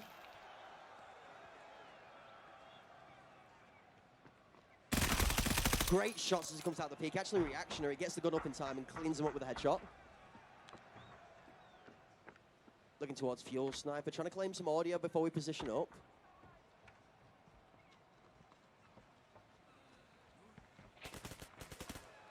Seeing a lot of blood reaction. Shots. Doesn't quite get killed. Shots on target there. 3 long range takedown there. Well, very good recall control. That fuel sniper playing doing some real work this round for Into the Pub. A great return from the PKPM though, still running strong. We all know what that big gun can do. Obviously not needing to reload with that thing, 80 rounds remaining. If you're reloading with that, you need to take a sit down, get a picnic out. It takes about 6 hours. So hopefully he's going to get the takedown. He's got 77 rounds in a dream. 2v2. There's another one. Yeah, reloading the PKM taking longer than it takes to make a Turkish coffee these days, apparently. We all know, we've all seen Blitzer in this scenario many times. 1v2. Relishes these opportunities to clutch up. And puts, if to take this and put the team within one round of victory. There's one. Oh. Blaine goes down. 2 heavy bleeds, thorax is down, head is down. It's all on Will. And it looks like we've lost mobility unless there's a morphine. Something to get... The heavy bleed's fixed though, that's the main problem out of the way. Painkillers are on. We are going to want to see a thorax heal or a head heal before we engage here. Audio given. Refire. Fakes the push. And Blitzer takes it again. A phenomenal effort, but just not quite managing to get that last percentage of HP. She loves those scenarios. Relishes them. 15-1 tells the story, that's all I'm going to say. Some insane work from Blitzer Girl. Might have a little nod to the teammates in a second, just ask if some of the guys are going to take the backpack for a moment and see if they can do some lifting of their own. Meanwhile, Simple Fishers just giving a few chest bumps and spawn, trying to get that morale back up, get some positivity in there. Smile still for Miles, but looking for a victory, not necessarily a defeat.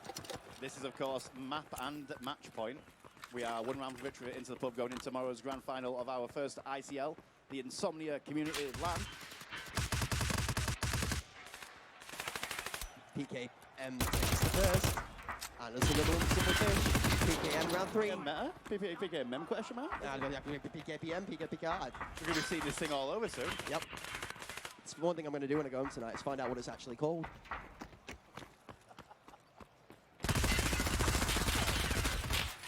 We are down That's to a triple, 1 by the to way. 5. I'm going to say this is turning into a mashup. That's a triple with the big boomstick. Might have to start calling ourselves Katy Perry with how hot and cold Simple Fishers are being right now. Right, it's Fisher's turn. Fisher's 1v5. One fish versus the Simple Fishers. I don't know about my math, but that seems like a dangerous task. How do fish fight? Do they peck each other? Maybe. Is he a fish out of water?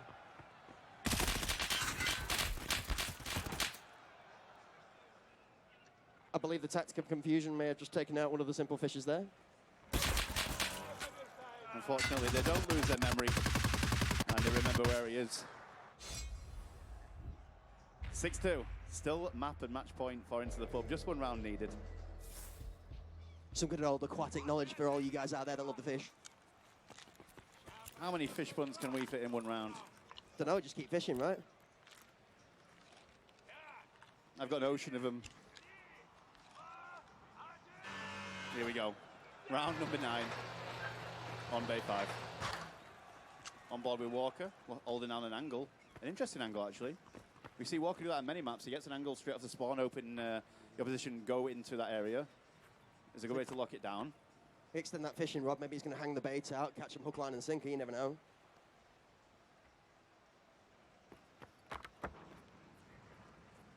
Hug in the back corner of Fuel here. This is a really slow advance, actually. A completely different tactic to the other rounds. I think Into the Pub a little bit intimidated by the pace from Simple Fishers last round. First takedown from Simple Fishers. Numbers advantage. And JD managed to get away with his life now as well. Really crucial, picks up not a trade, but a just confirmed kill.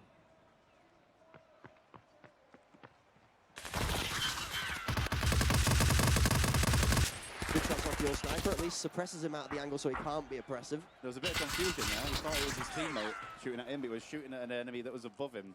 And he ran around the corner thinking he was getting blasted by that PKM, but he was actually shooting at an enemy that was directly above him at the time.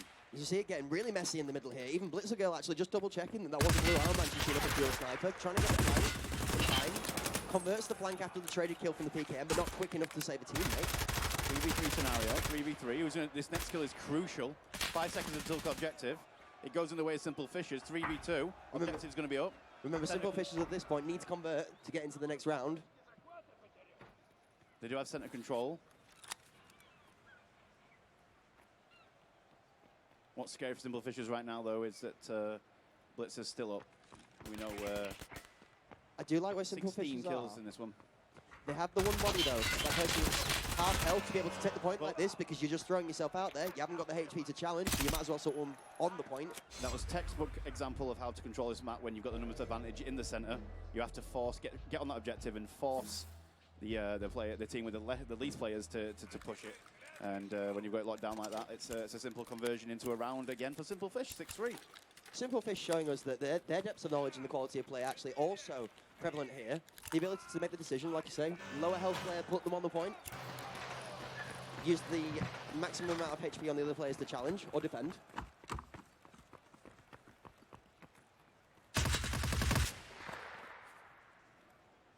Point of contention around Drake being very hot off the rip in the last 3 rounds here.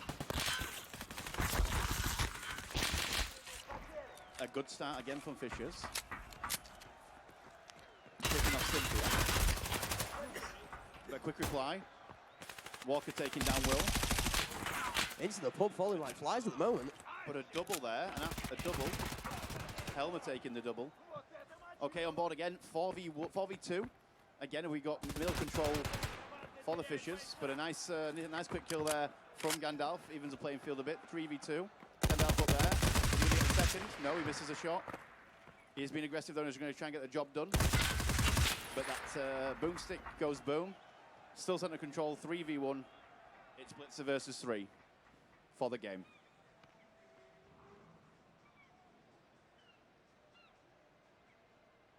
Let's see if JD and the Simple Fishers can bring this one home. Still have a bucket up, so with the ammo that's inside of the Weaver, you can get through that Class 4 face shield.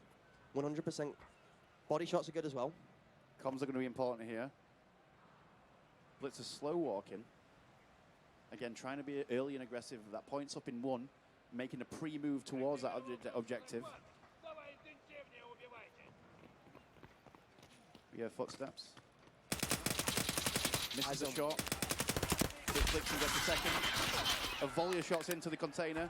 Repositioning. Less than 20% HP. Oh! Into the face. If all else fails, just jump in the person's face. JD's team giving him the confidence to just leap onto the head. 6-4. It was 6-1 a minute ago. What's happening? Is that what we call a crushing victory? Is that what that one was? We're little bit underfoot on the jokes there. Sorry about that one. But moving back to the action, we're looking at the spawn location for Into the Pub right now. Maybe having a little bit of a conversation to just calm what's going on, take the chaos out of the situation, and bring us back to some normality.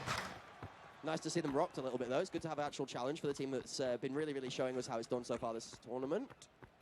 Here's Jill. A good start from Into the Pub, though. Getting the first kill. That's the first time it's happened in a few rounds. Trying to pre-fire through the boxes and through the containers, trying to get a lucky shot and take someone down. Not effective. A double from Into the Pub, 5v2. Into the Pub saying we've had enough of this, we need to close this out quickly, guys. A quick response from JD taking down Walker, though. 4v2. Tough spot for Fishers. Some good suppressive shots, though. Still trying to work their way around the map with some control. Insane reaction, good shots. That was lovely. And then transfer again, expecting someone to be up top. Preemptively knowing that was there. Very well played there from JD again. Wasn't sure he was going to have the confidence to challenge that there, but really glad he did because it's definitely a good choice.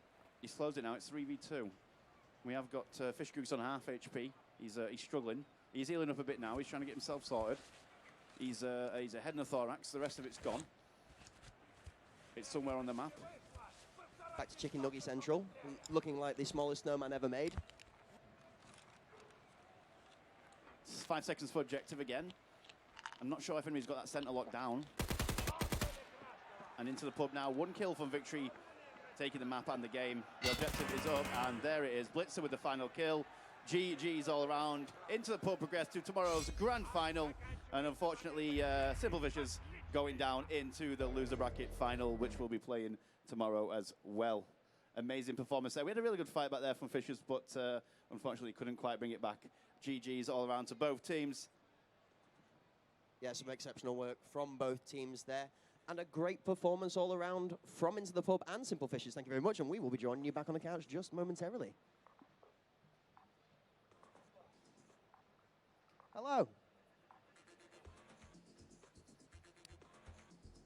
They couldn't do it. I thought it was going to be a little bit closer. I thought, honestly, after round 4, round 5, and round 6, I thought we were in for a real McSpicy then. I really did.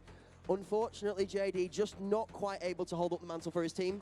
Doing some real good work talking to them in between the rounds, keeping their heads above water, making sure they didn't get negative energy from the losses of the rounds, especially some of the quicker ones. But again, Into the Pub, just showing us there is layer upon layer upon layer of tactics, gameplay, and confidence to keep the composure within that pressured environment. We saw some great arena play then, like some brilliant shots. Like not, we some of these people have not played it a lot, but they absolutely brilliant. That was some great shots, some amazing stuff, accurate shots, flicks, takedowns. It had it all. Again, Simple Fishers are not out of it though, are they? They're not out of it. They're gonna have another chance to redeem themselves. They're gonna have a chance to redeem themselves tomorrow. Of course, they drop down into our losers bracket, and they're gonna get another chance to. They might even end up playing them again. Wouldn't you like to see a rematch? I would love to see a rematch. I mean, it must be quite intimidating, when you're coming up against a team that has got some pros in it. It's got to be when you're in an event like this, and you're in the LAN, and you can see the players. You're going up against these people that you do see online, playing every day, and in previous tournaments, some of these guys have played other LAN events, big LAN events for big money as well. it must be intimidating. But yeah, they might get another chance tomorrow. We'll find out. Well, we've had some great matches today, some 7-0s, some close ones, but yeah. We've had some phenomenal matches. What I think we are going to switch over to now is we are going to get an interview with the infamous Blitzer girl. So I'm going to remove myself and replace myself with a better-looking human.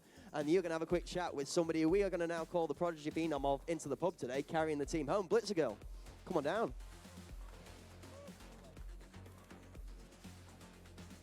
Hello, Blitzer, or Death Destroying Machine, as that looked like.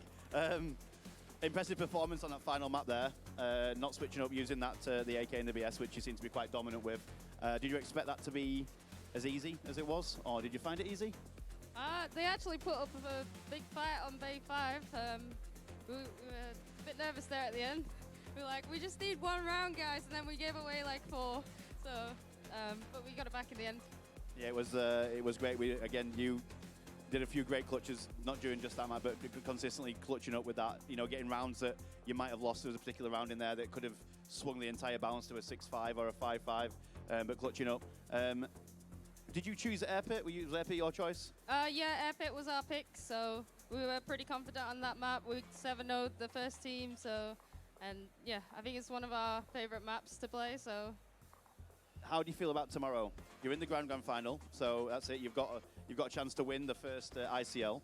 Of course, it's been fun. Have you enjoyed it? How have you felt like atmosphere-wise? I know obviously these people, we speak them online and you see them. It's nice to see it in real life. It's the LAN experience is great and it's enjoyable, win or lose, right? Yeah, it's been great. It's been a lot of fun. Everyone that I've spoken to has enjoyed it. So just appreciate the Hunt guys putting this on for us and letting us enjoy Arena here. Well, we'll be seeing you tomorrow in tomorrow's grand final. We've already spoke about all your favourite kits and maps, so good luck, congratulations, and we'll be seeing you tomorrow. Yep, into the pub now. Into the pub.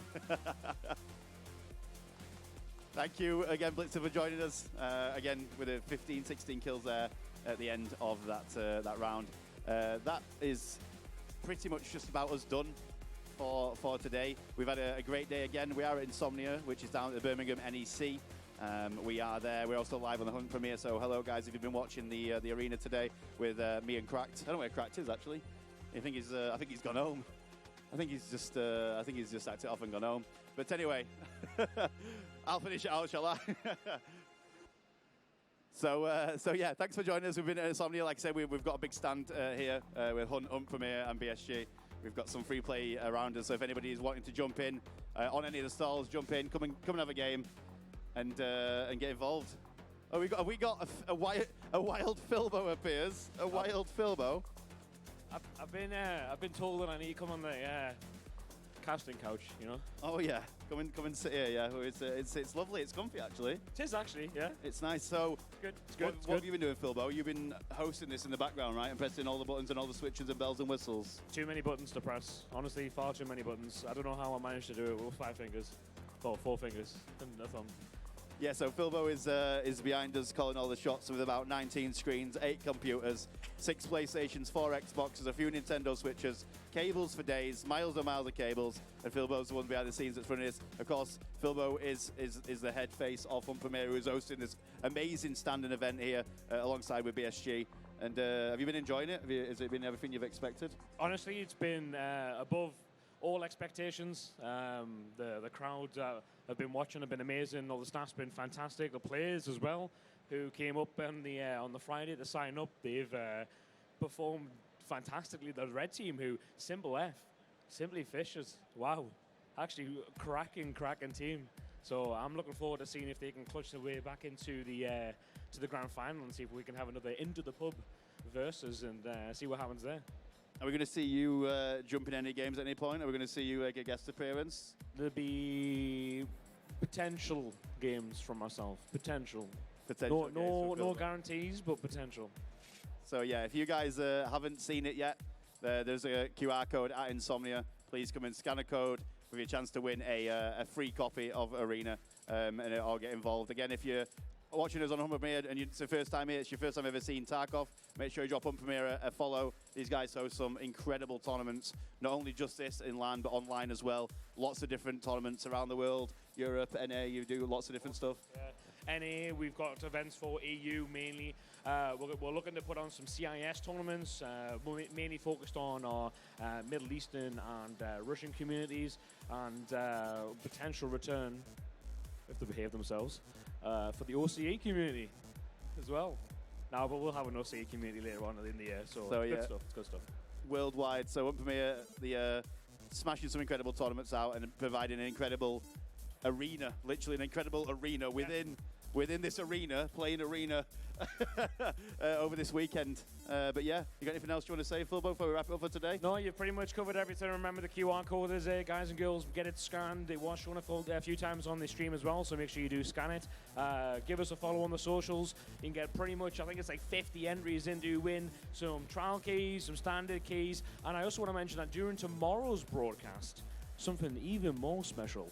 We're going to be giving away some more arena codes. They are standard accounts.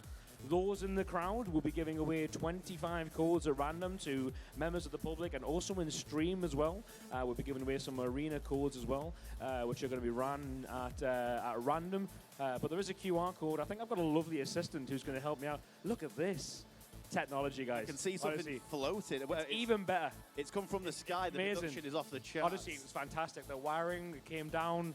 The flashing lights. So yeah, honestly. pause the stream, scan that QR code and get yourselves in some entries so you can play Arena yourselves at home, giving away lots of copies, as Philbo just said. And yeah, back tomorrow, same time tomorrow? Same time tomorrow. Broadcast starts around about 1:30 or 13:30 GMT. Same amount of run time. Got those two matches. We've got the lower bracket final and the grand final themselves. Amazing. Absolutely brilliant. Yeah. Are we done? Is that it? I'll love you and leave you. I'll let you finish off, Mr. Friendly. That's it. I'll let you go and press end. I'll let you go and press end over there, mate. Right, guys. Thank you for joining us. Have a wonderful evening. Same time tomorrow. Tarkov Arena, Insomnia ICL, the first LAN event, the first community event. We'll see you tomorrow at 1 p.m. GMT. Have a wonderful evening and weekend. That's all for me. Bye-bye.